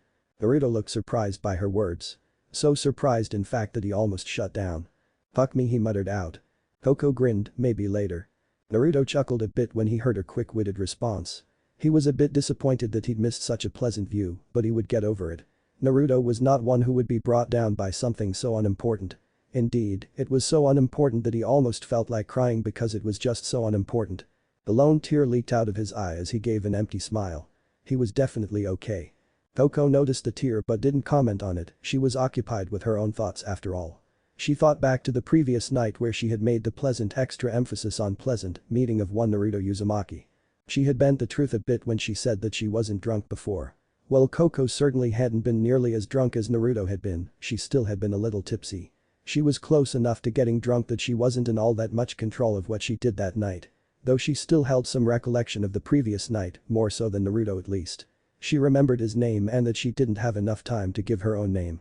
She also remembered how Naruto had drunkenly hit on her in one of the strangest ways possible. Flashback. Are you sure it's okay for us to be here, Coco? A shy voice asked her for shyness to partner. Coco happily drank her alcoholic beverage and let out a sigh of bliss after down the drink. She then promptly turned to her adorable partner. Of course it is, you little cutie. She brought her partner into a one-armed hug. We all need to relax every once in a while, so why not now? Velvet Scarlatina shyly tried to hide herself from all the stares that her boisterous partner was attracting. Velvet was a pretty little thing. Tiny when compared to the tall women that were in her line of work. That is if you don't count the extra height she got from the tall brown rabbit ears on top of her head. She was shy, cute, a bit more outgoing and social when with her team, but all around a pure sweetheart that almost everyone adored, Coco being one of the more vocal of those people. She was currently wearing her beacon uniform, as were her teammates. Velvet was not really that keen on visiting a bar. The only reason that she had been convinced into coming to such a place was the fact that her entire team was going with her. They had all waited until classes had finished and left for the city of Vale and stopped at a bar that one of Coco's friends had recommended. It was a decent enough place if one were to ask Velvet. Her only problem with the place was that it was overly crowded. There were what appeared to be around 60 to 100 people in the smallish bar. A crowded place such as this didn't make Velvet feel all that comfortable, a bit of a downside from being a rabbit faunus. I agree that it's a good idea to relax, but must we visit a bar to relax, Coco? A tall man questioned with a straight face. He was tall, really tall, at least standing at a solid 70 feet tall. That made the fact that he was still a teenager even harder to believe. He was still only 18, give or take a few months. Lighten up, Yatsuhashi. It's not like we get many chances to visit Vale with the amount of missions we've been taking lately. Besides, I'm not going to waste my day of relaxation by visiting some strip club in downtown, or at least not this day of relaxation. Not going to point any fingers on who suggested that, but she began looking back and forth between her teammate Fox and her glass of bloody sunrise. Everyone really likes that drink, huh? Fox. Yatsuhashi gasped, scandalized. Fox, a copper-haired teenager, looked to his teammate with a blank-eyed expression. What? I was just suggesting. He defended himself rather weakly. The SS strip club. Oh, my. Velvet cradled her burning red cheeks with her palms as she tried to get the thought out of her head. Oh, now look what you did, Fox. Coco cried out while face-palming. You broke Velvet. True to her words, Velvet was currently sputtering out sounds as her face began to resemble a tomato with how red it was. There was even a bit of steam leaking from the top of her head as she tried and failed to form words. The thoughts of a strip club and the activities that workers perform were overloading the poor girl's mind. Fox shrugged his shoulders in an uncaring way. He wasn't all that bothered by the sight, he found it quite entertaining to see their adorable teammate have such a cute reaction. What can he say? He was a bit of and he loved making people's lives a bit difficult for his own amusement. Especially Coco's, or at least he likes to get her back for all the teasing and sexual harassment that she does to him. Coco groaned at her quiet teammate, just calm her down. She got up from her chair. Where are you going, Coco? Fox asked while watching Yatsuhashi attempting to calm down the blushing Velvet with little success. I'm going to get another drink and an order of fries. She answered, not looking at him. After answering her teammate's question, Coco walked up to the counter and sat on the bar stool in front of it. A clean-cut older man behind the counter then walked over to her. What's your poison? He asked as he cleaned a cup. Whiskey, neat. He nodded and pulled out a clean cup from underneath the counter and began preparing her order. Oh, and an order of fries, please. The man's response was another wordless nod. It didn't take very long for him to finish making her drink and getting her fries. Soon, Coco had small glass cup full of whiskey slid in front of her face, along with a small bowl of fries. Thanks. The bartender once again nodded and went to serve his other customers. He's so badass. Coco muttered as she watched the middle-aged man professionally deal with some of the more inebriated customers with practiced ease. He looked like the kind of man who had years of wisdom to bestow upon any he might encounter. Coco let out a small and content sigh when she gulped down the shot of whiskey. There was a somewhat pleasant burn in her throat as she felt the alcoholic liquid go down. Once finished, Coco ordered another shot while eating a few fries from the small basket in front of her. This is NICE. Coco took another shot of whiskey and simply relaxed. Her relaxation was ruined however when a feeling of warning washed over her. Why do I get the feeling that something, anything, is going to ruin my day of rest? Sure enough, her concerns were proven to be correct when a man went flying over her head directly at the bartender. Coco watched in slight awe as the clean-cut man simply sidestepped the flying body without even looking. He was even cleaning a glass as he dodged the body of a man who would no doubt be in a lot of pain. I said it once and I'll say it again, that man is a badass. Coco mumbled before turning around to see what had caused that man to go face first through a wall. She idly noticed that he was still stuck there, just dangling from the wall that he'd now become a part of. She laughed at his expense. Son of a bitch. Another body flew by Coco. This time it was a man close to the size of Yatsuhashi. That definitely got Coco's attention. After all, if someone can send a man of that size flying, then they must have been pretty strong. With that thought in mind, Coco turned around and was greeted with the sight of a giant bar fight erupting in the bar. Everywhere she looked there were people fighting. When did this happen? Coco questioned to herself out loud. 1 second she'd been calmly drinking a few shots of whiskey and then suddenly a bar fight erupted for no apparent reason. The entire situation just sounded beyond ridiculous. But then again, Coco also found the current situation to be quite entertaining. To think of it, where's my team? She looked over to where she remembered her teammates had been sitting and saw nothing. She just stared at the empty chairs and table that surprisingly were untouched by the fighting of the patrons of the bar. Bastards left me, she muttered, excluding her sweet little Velvet from the teammate she associated with the word bastard. Excuse me. Coco felt someone tap her shoulder. Turning around, Coco saw that the bartender was behind her and was holding a small piece of paper. Yes. Dodging another body, the bartender handed her the slip of paper and walked off to take care of the more wild of his customers. Without further warning, the wise-looking middle-aged man wordlessly jumped into the fray and began educating his customers. The bartender's work is never done. So badass. Coco shook away the awe that she was feeling and instead focused on the piece of paper. Dear Coco. You're on your own. Fox. Next to the few words was a small drawing of Fox flipping her the bird. Son of a bitch, Fox. Outside. Fox was walking down a sidewalk with a drunk-looking Yatsuhashi who had a healthy blush decorating his cheeks. He may have drank one too many drinks than would be recommended. Then, there was the cute, extremely cute passed-out Velvet who was being carried by Yatsuhashi. Fox stopped in mid-step and listened intensely. Not in any position to notice, Yatsuhashi and Velvet passed by him without so much as a glance. Fox chuckled darkly to himself. Payback's a bitch, ain't it, Coco? With a small but gleeful smile, Fox once again went on his way back to Beacon with a light spring in his steps. He was happy. With Coco. Pieces of paper littered the ground before one Coco Adele, who was still burning with anger directed towards her quiet yet cunning teammate. Oh, she would get him back for this, of that she had no doubts. She would double, no, triple her sexual harassment starting tomorrow. That would show him. Distracted by her thoughts, Coco didn't notice another body heading towards her. When she did finally notice, it was too late. Shit. She brought up her arms in front of her, preparing to stop the oncoming body. However, after several seconds she felt nothing impact her arms and instead continued to listen to the sound of angry people wailing on each other. Wah? She looked down and saw a young blonde man slide across the ground face down. He continued to slide across the smooth wooden floor, albeit barely, until he came to a complete stop in front of Coco. Ow. The blonde muttered out an emotionless sound of pain. Oh, he's awake. Coco stated in slight surprise. Of course I am. Without warning, the blonde's body jumped up and glared directly at Coco's eyes. However, his eyes lost all anger when he took notice of her appearance. Hey, you were PURRTYY. He let out a small chuckle as he slurred his words. Coco finally noticed the very large blush on his face and the stench of alcohol coming from his breath. It was obvious to her that he was extremely drunk. She laughed awkwardly at the blonde's compliment. Thanks. Seemingly noticing her awkwardness, the blonde suddenly switched from drunken to something else. Forgive me, milady. He exclaimed as he posed dramatically before her. Coco blinked in shock. Huh? For someone as lovely as you to have seen me in such a disgraceful state, there is no greater shame. I have no idea what's going on. Coco thought as he stared at the strange blonde who continued to use dramatic words and weird poses. She couldn't find any words to speak and simply continued to watch the blonde with stunned silence. Yes. She is bewitched by my pretty boy mode. Patent pending, the blonde happily continued with the conversation. My name is Naruto Uzumaki. May I ask for the name of the lovely lady? Coco Adele. He sighed in bliss before letting out a hiccup. Wait, is he still drunk? Coco, what a wonderful ga.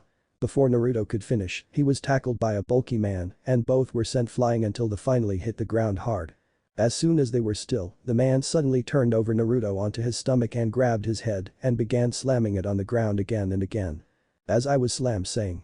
Slam, what a lovely Slam name you have. Slam, I was wondering Slam if you would like Slam to go and slam. Naruto growled and turned over to look directly at the man.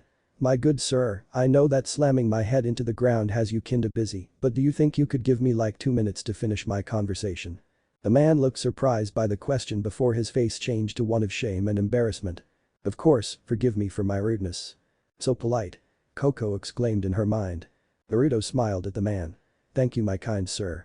He once again turned towards Coco.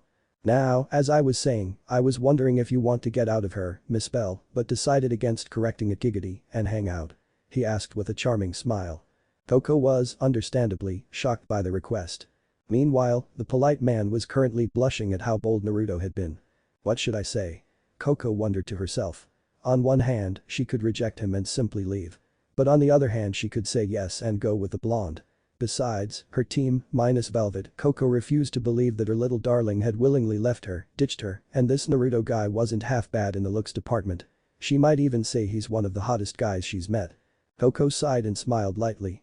Yeah, sure. Naruto gained a megawatt grin and quickly turned away before doing a fist pump.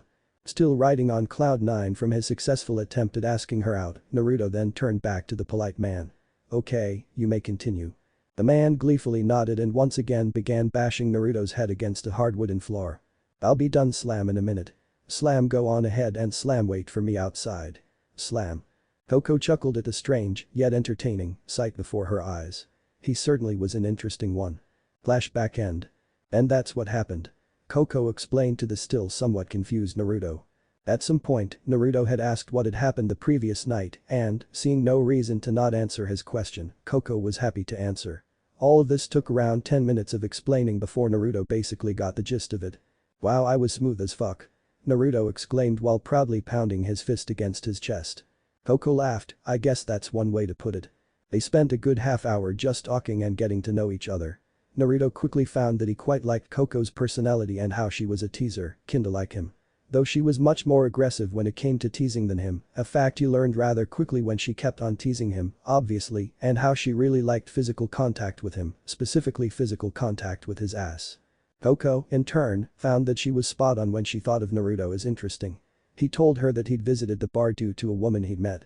When Coco tried to get more information out of him, Naruto had just answered that it was better that she didn't know and then began mumbling something about a sadistic bitch. His words didn't satisfy her curiosity, but she decided not to pry any further. She also found him to be kinda strange, but in a good way. It was the kind of strange that made him fun to be around. Though she found his narcissistic tendencies a bit much sometimes, he was still very nice company. Well, I should probably get going now. Naruto got up from a chair that he'd been sitting on while chatting with Coco. It was nice talking to you, Coco. We should do this again sometime. What do you mean you should get going? Coco looked confused by his choice of words. Huh? Naruto paused in his walking towards the door and turned to Coco. Well, I need to get back home cause I'm pretty sure that my roommate is gonna be hella pissed if I'm gone any longer. Though if you want me to say, Naruto took off his shirt in a flash, showing off his very well-defined upper body. I could be persuaded to stay a bit longer, Naruto then slipped off his pants. Or a lot longera smoldering look was sent Coco's way, courtesy of Naruto. As tempting as that sounds, Coco's eyes roamed all over Naruto's body as she struggled to calm herself. I need to get something cleared up. Naruto looked confused but agreed to listen. Though, he didn't put his clothes back on, making it even harder for Coco to focus on the conversation. You said you were going home, a nod from Naruto. Does that mean this isn't your apartment? Naruto looked surprised. I thought this was your apartment. Before either of them could say another word, they heard the door open and a voice coming from the hall outside the door. Both looked at the mess they had made across the house. Furniture knocked over and thrown across the room, the bed in shambles with stuff on the sheets, holes in the walls. The place looked like some rabid monkeys tore up the place, which wasn't too far from the truth. Run. Naruto grabbed Coco's arm before jumping through the window just in time. As soon as the blonde genius and huntress in training landed on the ground after a long fall of about 10 stories, they heard a loud scream of utter fury. Coco didn't bother checking on Naruto before booking it as fast as she could. Naruto, however, didn't leave immediately. Why does that scream sound familiar? He wondered to himself. After not coming up with an answer, he just shrugged his shoulders, figuring that it would hit him later. With that settled, he ran after Coco while perversely appreciating her backside as she ran. Them legs dough. He yelled out loud. Yes, he had an ass and thigh fetish, among many others. Back in the apartment. Fuck. Glinda yelled out the top of her lungs. She was so angry that she didn't even bother thinking about words or how she was literally saying things she chided her students on saying. When I find whoever did this, I'll rip them in half. Before he was the apartment she'd spent her early life as a huntress in for many years, torn apart and destroyed, and other adjectives that she couldn't think of right now. What the fuck is this white stuff? Oh yes, she would kill whoever did this when she found them. Chapter end. Chapter 6. It was a normal day, the people of Tokyo continued on with their daily lives. All was calm until. Die humans. Die. Kurama gleefully bellowed as she played her favorite game that had to do with giant monsters and the objective of destroying as much as possible while not dying to the forces that the humans sent after her. She may be an AI, but she still has fun playing video games. Sue her for enjoying her synthetic life. Bow before me, you weak, spineless, worthless, barely even worth stepping on, humans. Kurama controlled her favorite rampaging monster, Godzilla, protagonist of the aptly named game, Godzilla. Kurama made him destroy a bunch of jet fighters that had spawned and were slowly taking down his health. You dare challenge the great Kurama? You will pay with your lives. Kurama began to laugh maniacally as she continued to destroy the fictional city of Tokyo in the game. I'm home, Naruto muttered tiredly as he entered his apartment. He was greeted with the sound of his creation laughing evilly while chanting for the death of all humans. Yeah, I really need to fix that. Naruto let out a yawn as he debated on whether or not fixing Kurama's bloodlust was more important than sleeping. Meh, I'm sure it'll be fine. He then made his way to his bed, passing the still crazy Kurama, who was still too distracted with killing people in the game to notice her creator's return home. Sweet relief and sleep, embrace me. Naruto shouted before plopping down onto his bed. He'd just gotten home after his little escapade with his new friend, Coco Adele. Naruto let out a small perverse chuckle when he thought back to how after they ran away from the apartment that they'd, forgive his language, fucked in, they both went on what could be considered a small date. Though, the date didn't last long before they cheerfully reserved a room in a love hotel where they spent the rest of the day just having constant sex. Naruto smirked. It was a very nice day. Should Naruto felt himself get turned on. Maybe I should rub one out before I go to sleep. Sometimes he felt as though his libido was as much of a curse as it was a blessing. Naruto shrugged tiredly, he was too sleepy to masturbate tonight, maybe tomorrow morning. It didn't take long before Naruto felt himself drifting off to sleep. He felt his eyelids getting heavier and heavier every time a second ticked by. Before long he was almost in Morpheus's realm where he would no doubt have pleasant dreams. Ring ring ring. Fucking hell. Naruto angrily grabbed his scroll that was ringing loudly. He glared at the device as though it were the cause for all his problems. Checking the caller ID, Naruto noticed that it wasn't a number he recognized. I swear to God, if this is another telemarketer then I'm going to fucking kill someone. Naruto grumbled to himself. He really wasn't in the mood for talking to someone, regardless of who it was. He'd just spent several hours going at it with Coco in a cheap hotel, so he was kinda tired right now. He didn't have a ton of money on him at the time. Ironic considering that he's the son of the owner and founder of a multi-billion lean company. Long story short, they got thrown out after breaking the room and disturbing the other residents with the sounds they were making. Naruto let out a small scoff. Please, those jerks should be glad that they got to hear my sexual achievements firsthand.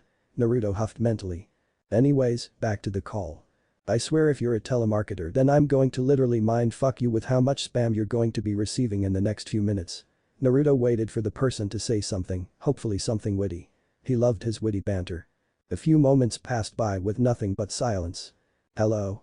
Naruto was beginning to wonder if this was some sort of prank call. If you fucking play John Cena, then you can forget the spam, you'll be getting pics of all kinds. And don't think that it will be the ones that you can go oh, well ain't that just a hoot, no they will be veiny and all kinds of other gross things that I don't want to think of. Finally, a voice spoke up. Hello, SON. Naruto figuratively shit himself in that moment. Mo mother. He barely got out. Yes, it's your dearest mother Calling. She was using a pleasant sounding voice, but Naruto wasn't fooled. She was pod right now. Shit. Naruto quickly muted his phone and opened the nearest window. Yuck. Naruto yelled at the top of his lungs to the world. He then quickly unmuted the phone. Hello, how are you? My beautiful kind, caring, kind, loving, kind, mother. Naruto was speaking with a refined tone and was trying to think of big words to use in hopes of calming his mother's fury. Imagine a British accent. What can I say? I like the British accent. My lovely, idiotic, foul-mouthed, pathetic, not trained enough, son, you said kind 3 times. Naruto chuckled with fake amusement. Now please, dearest mother, you wouldn't dare hurt your precious son who has tried ever so hard to please you and my father in any way possible. Then why haven't you called me in months? That made Naruto shut his mouth. He idly noted the lack of us in that question. He guessed that she was more broken up over not getting call for herself instead of his father her husband. That's what I mean to say is, Naruto tried to think of something to say while at the same time dropping the accent. I was busy. Busy with WHAT. He could almost see her innocent looking smile through the phone. A smile filled with nothing but malice and horrors that were awaiting him should he give her an answer that she didn't like. Stuff. He admitted uncertainly. Interesting. Shit. What I meant to say was I was working on a project. He heard her hum to herself, as though she were contemplating the possibility of something like that. What's the project? Naruto was prepared for this. I was working on, pause for dramatic effect, new kinds of lingerie. Silence. Shit. Naruto cursed himself. Did I let my libido control me at such a critical moment? Did I let my desire to see Coco or, hell, even Cinder in some kind of sexy lingerie impact my words? I'm such a fucking idiot. This is what he gets for not jacking off earlier and for having stray thoughts subconsciously affecting his words. When he didn't hear his mother speak for a long time, Naruto decided to try to speak up. He was hoping that she wouldn't be too angry with him or that she would bring out that. Oh god, the horror of it all if she brought that with her. Mo mother. Are you there? He didn't hear anything other than the sound of something metal being sharpened. I'm coming over in a few days. She then hung up. Naruto just looked at the phone with dead eyes. Shit. He then heard chuckling coming from his right. Looking in the direction, he saw that Kurama was the source of the soft chuckling. When she noticed her creator looking over to her, she gave an evil smirk. You're straight fucked. The next day. Cinder walked around the warehouse where they had kept Naruto Uzumaki Namikaze. She'd been busy the past 24 hours with planning the little dust heist that she was sending Naruto on. He seemed excited for the opportunity of fucking with the Shnee, his words, so Cinder would grant him just that. If all went according to plan, Naruto would be getting his chance very soon. Cinder, grabbing her scroll, called for her gopher, for lack of a better term. Hello? An annoyed voice spoke from the other side of the call. Cinder smirked playfully to herself, she always enjoyed this. Hello, dear Roman. Right after her words there was a sound of stuff falling down and other loud crashing sounds, signaling that the one and only Roman Torchwick was probably surprised to hear her voice. Once everything seemed to have quieted down, Roman spoke quickly. Cinder, hello. What can I do for you, my dear? He asked with a fake pleasant voice, one that he'd no doubt practiced to perfection. I have a little job for you, Roman. Roman groaned lightly, I thought that you wanted me to lay low for a bit after the failed dust raid on that Shnee freighter. He grumbled lowly to himself when he thought back to how a bunch of snot-nosed brats had stopped his heist before it could really even begin. Especially that orange-haired girl with the pink bow on top of her annoying head. Using floating blades, pulling down a bullhead, firing lasers, fucking lasers. Roman felt as though he were right to say that kids these days were getting weirder and weirder. Well, let's just say that we've received some new talent for our little project and I want him to have some work experience. She vaguely responded to Roman's whining. I want you to meet him tomorrow at these coordinates and at this time, no sooner and no later. Understand? The grunt of agreement quickly followed her words. Good. Cinder tapped away at her scroll for a bit longer before speaking once again. Listen Roman, she could almost see the cane-wielding criminal tensing up with her words. Should anything go wrong this time, you're the one I will be holding responsible. If you fail me this time, well, I don't need to continue, do I? Yeah.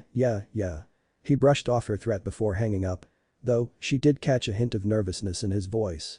Not outright fear, but still enough for her to know that he was taking her words to heart. Cinder sighed lightly.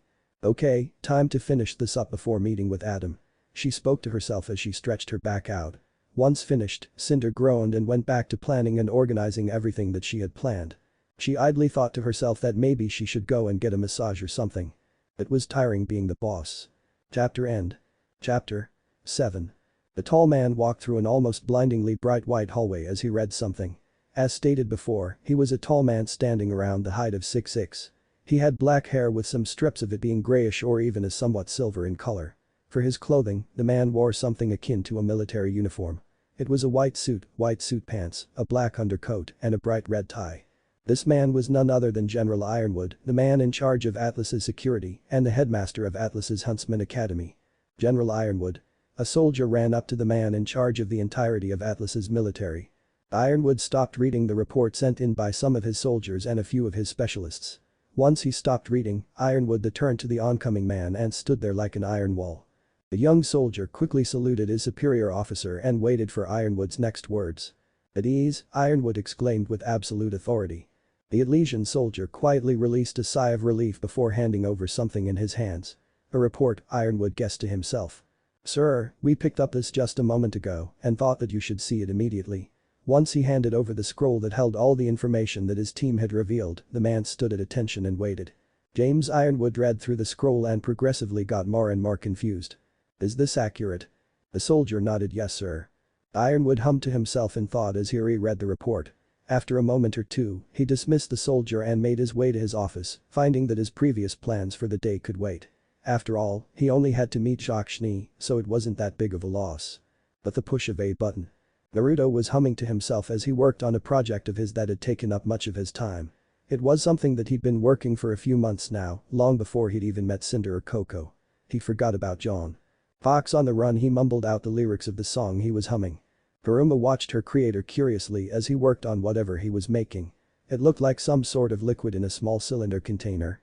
She wasn't quite sure what it was exactly, but the female AI was positive that it was something that Naruto was looking forward to finishing, judging by his smile as he worked. He seemed to be just content with working on the project while listening to some music. The sound of the blonde genius typing on his keyboard filled the room.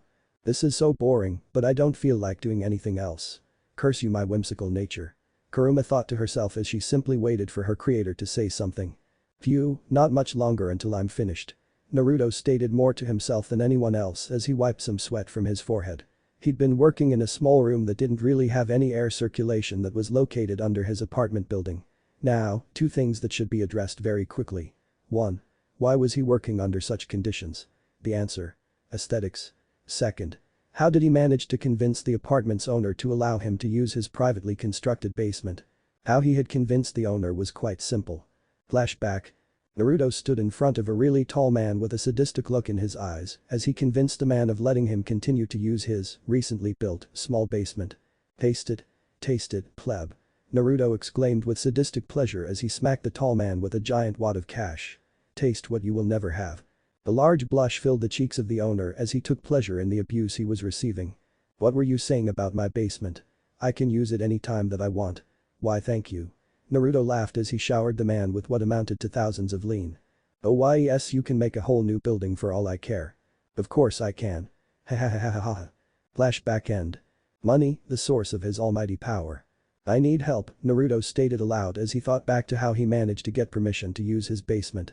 Kurama gained a condescending look on her digital face. You just now figured that out? She asked with faux surprise. Naruto looked over to his other creation with a deadpan look. Kurama, do you always feel the need to insult me at every opportunity? The female AI shrugged, you make it too easy. You know, with your dumbest face, Naruto let out a sound of offense. And your bloated ego and, well, there are too many ways to insult you that it's almost not fun. She smirked, almost. Rude. Oh, are you really that sensitive? Do I need to go get you a tampon, huh? Naruto just glared. Okay, that's it, I'm turning you off. The red-themed AI glared right back at a creator. You wouldn't dare. On, off. Naruto smiled to himself as he pressed a button that read. Bitch on off. Peace and quiet. Naruto continued his work for around an hour of peace before it was interrupted. I'm back bitch. Kurama screamed out as her hologram popped back up from the projector. What the fuck? Naruto nearly jumped out of his skin. You thought that a simple button could hold back the great Kurama? Well, guess what bitch? Kurama glared at her annoying creator. You and your stupid on and off button can go and fuck yourselves cause nothing can hold me back. Beep. Kurama's holographic body once again disappeared. And off again, Naruto muttered out. In order to stop such a situation from happening once again, Naruto used the foolproof plan of putting tape over the button, holding it down. I'm a genius. He complimented himself. Naruto paused in his self-compliments when he heard a ringing sound coming from his screen. When he turned around he was greeted with the sight of a flashing green light that continued to flash for a few seconds longer before switching to the image of a smiling orange fox, the same one that appeared everywhere that he hacked. Naruto smirked to himself. Right on schedule. This was going to be fun, very fun. But the push of a button. But Cinder. It's almost time. Cinder thought to herself impatiently. He's late. Cinder was beginning to wonder if it had been a good idea to invite Naruto into the fold. He was late and was possibly going to cost them the entire heist with just his tardiness alone. It irritated Cinder beyond belief. Are you sure this new guy is going to show, Cinder? Roman asked as he took a quick puff of his Cohiba cigar. The pack costed him a small fortune to acquire them. Illegally of course. If he remembered correctly, then he was pretty sure that it had been heading to one, Glinda Goodwitch. He had himself a good laugh thinking about how such a stiff woman could only unwind with a smoke. Beacon. Delivery for Glinda Goodwitch. A delivery man called out in front of the CCTS tower. The famous huntress in question came out with an irritated look. Yes. She let out a small yawn. Glinda had constantly been getting prank calls from some unknown caller who kept calling her right before she fell asleep. This had been going on for quite a number of days and had still yet to cease. So Glinda was feeling quite drained of energy from the lack of sleep she was receiving. If you could sign here ma'am. The man handed her a tablet. She sighed and signed for whatever she had bought. All things considered, it was most likely Osmond and Oobleck buying a bunch of coffee again. It wouldn't be the first time where they used her account to buy some coffee. She would lecture them, but she had grown somewhat used to it. Plus they usually paid her back so she was somewhat less angry with them after. Once she finished, the man nodded to himself. Thank you ma'am. Okay, bring 'em in boys. Glinda was soon shocked when she saw dozens of large boxes being brought into the tower. They ranged from the size of a small dog to the size of a fully grown Beowulf. What the hell? How much coffee did those two idiots buy this time? Glinda thought in shock. They had never bought this much before. The most that they had ever bought was maybe around 10 pounds of coffee, not a literal ton of it. Excuse me sir. Glinda rushed up to the man who was directing his employees to move the boxes carefully. What is all of this? The man looked somewhat confused but answered nonetheless. Well, it's what you ordered ma'am. He answered before pulling out what appeared to be a list. From what it says here, you bought 3 dozen packs of cigarettes, 10 dozen bottles of wine, 4 dozen 6-packs of beer, and the man seemed to blush in slight embarrassment. 2 rather large phallic-shaped items. The man admitted before giving a look to her. Glinda was in abject shock and horror at the list of the items. Now, ma'am, I understand the need for relief, a woman with your job must have copious amounts of stress piling up. But I must warn that you should be careful with those 2 last items. We wouldn't want you to hurt yourself with them. With his piece said, the man walked away to help with the deliveries. Glinda remained motionless. She couldn't believe her eyes or ears. How could this have happened? There was no way that she would have bought all of this of her own volition, unless Glinda froze. She had a look of realization on her face when a thought came to her. A thought that had her nearly frothing at the mouth. Him. That blonde bastard. There was only one thing she could say. Fuck. Only one thing. But the push of a button. Back with Cinder. Be better, Emerald grumbled to herself. If he doesn't, I'll make him regret it. Cinder sent a look towards her loyal subordinate, quiet Emerald. Of course, Cinder. Emerald wasn't about to anger her leader over one stupid blonde. The Namikaze will show up. Cinder stated with finality. However, Roman wanted to have a bit of fun with this debacle. And if he doesn't? He walked behind the amber-eyed beauty and tentatively grabbed a hold of her shoulders. She was quick to glare at him and his offending limb. Roman chuckled at her glare. Cinder glared, he will. If you say so, Cinder. Roman let go of her and walked away with his eternally annoying smug look. Bastard, Emerald muttered out while directing a heated glare at the back of the orange-haired criminal. Leave him, Emerald. The amber-eyed beauty went back to checking her scroll. We needn't worry about Roman. Just keep an eye out for the Namikaze. Emerald nodded, you got it, Cinder. After seeing Emerald walk away, Cinder let out a small growl. That boy better be here, or else. If he didn't make it then she would show him why she was so feared. Yes, if he didn't comply then she would show him the power of an enraged maiden. What you glaring at? A voice spoke suddenly. Ah. Cinder fell off of the seat she had been sitting on and fell flat on her gorgeous ass. Ha. Naruto laughed. You should have seen the look on your face. Priceless. Cinder glared something fierce at the blonde, but she managed to refrain from snapping at the blonde. She had dealt with those similar to him before. Roman and Mercury being good examples. She wouldn't let one blonde get under her skin. You're late. She spoke coldly. Okay, so she may have let a tiny bit of her anger leak out. No big deal. Yeah, well I was working on something for quite a while and didn't read your email until last minute so he drawled out. Cinder sighed. Just go to this location and meet your teammates for this mission. She tapped lightly on her scroll and sent the location to his. Naruto opened the file and was greeted with the sight of a very detailed map. He had to give Cinder credit, she was very thorough with what she worked on. That was just another thing that made her all the more interesting to him. Her extreme beauty only having a bit to do with his interest in her, only a bit. You got it, boss. He gave a mock salute and cheerfully walked to his destination. He was excited for what was to come. This is going to be fun. Naruto smirked to himself, ignoring the rather irritated glare coming from the gorgeous woman behind him. He loved making her angry, she looked so sexy when she was. But the push of a button. Naruto lazily strolled through the forest that he would meet his teammates in. He was pretty sure that either Emerald or Mercury would be there, or both. The rest he wasn't so sure about. Cinder had told him that there would be 3 teammates with him, so he wasn't sure who was going to be the last one. He shrugged to himself. He was just excited for what was to come. Yes, very excited. Naruto continued to walk for a good 3 minutes before he finally reached the side of the cliff that Cinder had told him to wait at. I thought it would be a bit bigger. He paused. That's what she said. Cue a fit of annoying giggles. What Naruto had been referring to was the Schnee storage facility where they would ship dust to and from.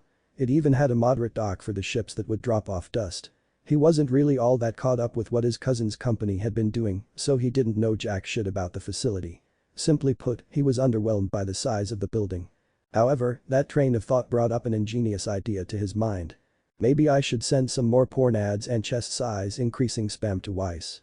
He filed away that train of thought for later and started dancing through the forest to pass the time. It worked and it wasn't long before he made it to a small clearing atop of a cliff that overlooked the facility. Greeting, ladies and that other sex. He boisterously exclaimed to his partners. My name is Naruto, but you can call me sexy, hot, that cute guy, or whatever else your boat needs to float or however that saying goes. He then made a stern look. Unless you're a pretty boy. If you are then please do me a favor and dive into a river and don't bother coming back up. Once again, back to the laid-back look. Other than that it's a pleasure to meet you all. His greeting was met with utter silence. That didn't seem to bother Naruto too much as he cheerfully glanced at his teammates for the mission. Let's just say that he was a bit surprised by the people he would be working with. The one who he saw the first was none other than a member of the notorious White Fang. If he were to hazard a guess, Naruto was pretty sure that the man in front of him was Adam Taurus, wanted criminal that had multiple accounts of murder, armed robbery, assault, resisting arrest, and loitering. Naruto had to chuckle at the last one. The fondest criminal looked to be rather emo if one were to ask the blonde. Though Naruto did feel rather curious as to why Cinder was working with a soldier of the terrorist group. He would watch the fondest terrorist, just in case. As much as he disliked his uncle's company, Naruto still didn't like the White Fang trying to kill his relatives. Especially trying to kill his 2 cousins. If they were dead then who was he supposed to annoy? How could he get those priceless reactions? The second was Roman Torchwick, infamous criminal that was wanted all across Vale and many other kingdoms. Naruto tried to take the criminal seriously, but he found it rather hard to keep a straight face when he saw the man's outfit. He looked like one of those cheesy villains from decades ago.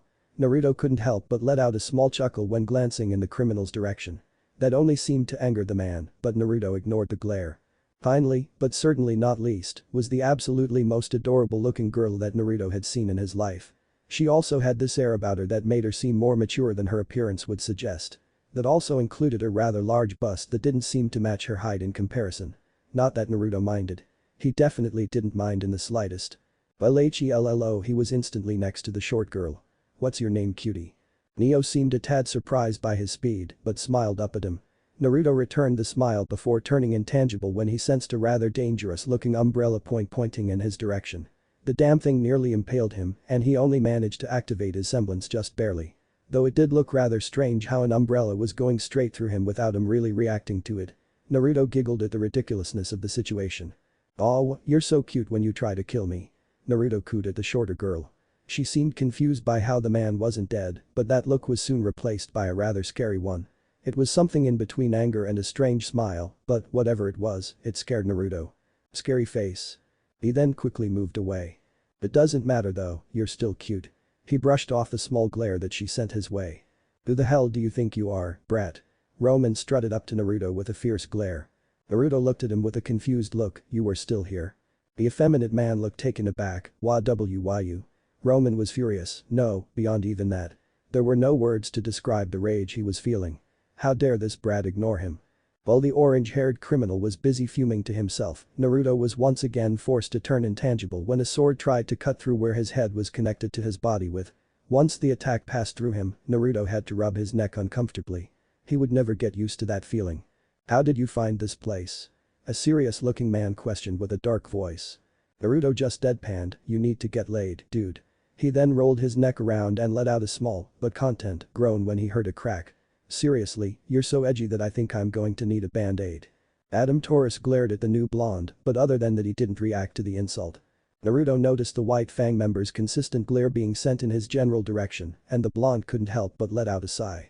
"Fine. If you really must know, I'm the guy that Cinder sent to help you." Hearing that, Adam lowered his weapon but didn't lower his heated glare. "You?" Roman let out a condescending laugh. "You look like you're barely out of your diapers." Naruto glanced over to Roman. "Orange-haired little says what?" Roman looked like he'd been slapped. "What?" He didn't even know how to respond to that. The blonde's words had caught him so off guard that he was at a loss for words. Though he could see that his partner, Neo, was enjoying his distress quite a bit. That alone aggravated him. "Exactly." Naruto then glanced back to Adam. "So Chuckles," Adam growled at the nickname. "Why is a member of the White Fang working with a human? I thought all of you guys were holier than thou pricks that only wanted human annihilation." Naruto questioned with a bored expression. The blade that was once again at his throat didn't change his expression in the slightest. "Insult my brethren or our cause again, and I'll kill you right where you stand." Adam's mask seemed to grow a dangerous red. It looked as though he radiated power. "Suure," Naruto drawled out as he picked his ear with his pinky finger. Ignoring the angry Fronis, Naruto walked back over to the cutie who had tried to kill him. "So," Naruto leaned down so that he was face to face with the short woman. "Why are you here, cutie?" Neo seemed to pout at the way he called her, but she didn't seem too miffed by it. He had entertained her by messing with her criminal partner, which she always found fun to do. So, with that little tidbit, Neo felt rather okay with being friendly, or at least polite to the new guy. Besides, Cinder had let him join them so he must have been quite interesting. And Neo liked interesting things. The multicolored haired girl shrugged to answer the blonde's question. Naruto nodded sagely. "I see. You understood that?" Emerald asked. Her sudden entrance caused Roman to jump in surprise, thus causing Naruto and Neo to look at him with an entertained look. The bowler hat-wearing criminal just grumbled to himself as he straightened his clothes and tried to hide his embarrassment. "I can't ever get a beat on what she's thinking or even get a peep out of her," the green-haired girl admitted bitterly. Naruto winked in the direction of Emerald, causing the girl to roll her eyes and blow off his casual flirting. "To answer your question, no. I have no clue what the hell she's saying," he exclaimed cheerfully. Neo let out a silent giggle when she heard his answer. He was funny. Emerald deadpanned at the blonde. "Dumbus," she muttered out as she passed him. "Love you too." Naruto waved at her, causing her to let out a growl. "You really shouldn't antagonize her, Naruto," Cinder stated as she walked out of the forest exactly where Emerald had also appeared. "There's only so much I can do before she tries to kill you." Naruto shrugged in an uncaring manner. "Meh." Cinder shook her head in slight amusement. While she was still very much agitated with the blonde and his tardiness, Cinder was still able to find amusement in the blonde's strange way of getting under her subordinate's skin. Neo laughed at Emerald as she passed by. The girl in question simply glared at the silent girl. "Oh, shut up, Neo." The multi-haired girl stuck her tongue defiantly. "Now," Cinder clapped her hands together, drawing a loud sound. "I sent you all the plans for the heist to your scrolls. Take a look at them." She ordered them. Emerald followed her order without a second's hesitation. Adam, Neo, and Roman, however, took a bit of time before they did as told. Naruto, on the other hand, made a little bit of a show out of it as he opened the file agonizingly slowly. Cinder frowned in his direction, which caused Naruto to smile innocently before quickly opening the plan file. Cinder sighed tiredly before she started to try to explain it to those who seemed to have a hard time understanding or paying attention. I.e. Naruto and Neo. Both of which seemed to be enjoying just irritating their fellow partners for the mission. Cinder once again groaned. This was going to be a long day. It wasn't long before Naruto tuned out Cinder a bit. He'd been pretty bored walking through the forest, so before he'd started dancing, Naruto had read through the plan and already memorized it by heart. A perk of having a photographic memory. The blonde hacker looked up at the sky, ignoring Neo silently giggling, while Emerald tried to chase the short girl down for her continuous teasing. It should be about time, Naruto thought to himself. He looked at his scroll and read the time. 12 a.m. Naruto smirked. "Let's see what you've got, Winter," he muttered out before putting his scroll on standby. This was going to be really fun. But the push of a button. Elysian Bullhead. Understood, General. A beautiful woman in white nodded to the screen that had her superior's face on it. "This is the best info we've gotten, Specialist Schnee," he stated professionally. "Don't let them escape justice." The woman saluted the General of Atlas. "Of course." Ironwood smiled lightly. "Good luck." With that, the screen turned off and was left black. Winter Schnee took a deep breath and quickly readied herself for her new mission. She looked down at her scroll and read the objectives for her mission. Operation Peacekeeper. Primary objective. Protect the Schnee dust shipment. Secondary objective. Capture the perpetrators. Winter nodded to herself. Okay. She then turned to the soldiers under her command. "Let's move, soldiers." But that said, the pilot saluted to her and prepped the bullhead for takeoff. While waiting, Winter sat down and started thinking to herself. She smirked when she thought on how this would be their chance to capture the group who'd been terrorizing her father's company and, by extension, her. She couldn't count the amount of times that she got calls from her father asking when she and her squad would capture the scoundrels. Winter had to groan at the thought of making more excuses to her father, how she was busy or was about to go on a mission. It was incredibly stressful. Though, today, Winter felt as though that stress had disappeared. She wished she knew the informant's name so that she could personally thank them for the information on the group of criminals. "Whoever you are, thank you, RAMENLOVER9" Winter thought with a smirk as she reread the message on where the criminals were going to be, plus what time they were going to be there. This was going to be fun. Chapter end. What if Naruto gets cheated on by RWBY? And thanks for watching my video till the end. If you enjoy this content, then do consider subscribing to my channel and leave a like if you guys need the next part, comment down, and thanks for watching the video and see you guys in the next video.